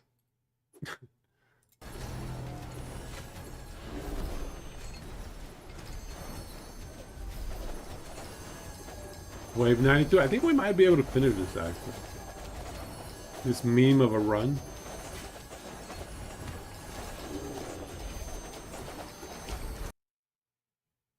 Wait, what? No, I think we're not ready for next wave yet. The game is even lagging.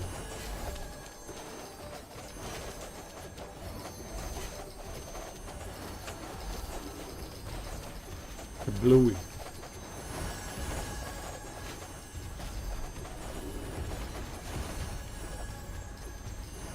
Okay. Oh my god. The game is so laggy. Look at it. The game isn't even loading things correctly. I think the more gold quant that I get, the higher the HP goes. Let's try it. Oh, that was such a bad one to get. Reduced damage taken away from me. I think I'm gonna brick this run, dude. I think we're gonna brick the run, dude. Oh my god. Yeah, we're gonna wait a while here. If we even oh, we're dying, we're dying, we're dying. Oh my god, we're dying. Oh my god, stop, stop, stop, stop, stop. I'm not healing. Oh, I died. All the stagger damage, I couldn't get the heal in. Couldn't get the rejuvenation in. Oh my god, that was filthy. Can I see somewhere how much HP we gave them? That was pretty good. What, 93 waves? Average DPS 1.5 billion. Highest damage dealt 230 million. Highest critical. How does that work? Highest crit is 17 mil, but highest damage is 230. How does that work? Bedtime for me as well, man. Oh, that was a good time. Oh, we actually get something?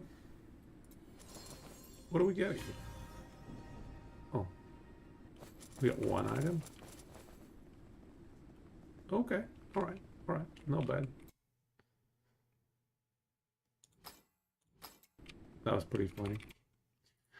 I think we can definitely make this build so much stronger that even that insane HP is just easy to clear. We can get up to like 20 billion DPS, sorry. We can definitely get it up that high. Again, like the current issue with the build is the attacking cooldown. They're just way too low. Get the attack speed to like 50 or 80. Just 2 pure slots. Get the cooldown to like 40 or 50. Maybe 40, this should be enough. It will make a massive difference. Absolutely massive difference. Because so many more of the orbs are going to overlap and get hit by the Rift Novas. It's just, yeah, big difference. Anyways, we're going to try and min-max it a bit more over the next few days. Is there anybody that we can raid?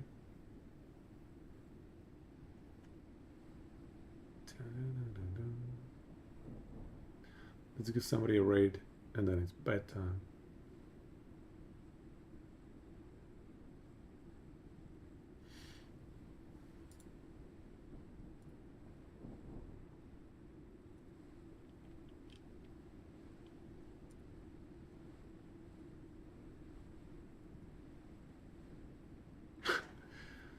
Oh, that was so silly.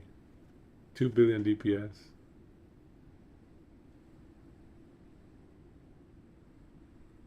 Chuckles. Let's give Chuckles a raid. Let's go. Let's go give Chuckles a raid. Let's do it. Chuckles playing Last Epoch. For those of you who are here and have not seen the channel before, we play a lot of Last Epoch. So if you haven't checked out Last Epoch before, check it out. Chuckles is playing hardcore solo account found.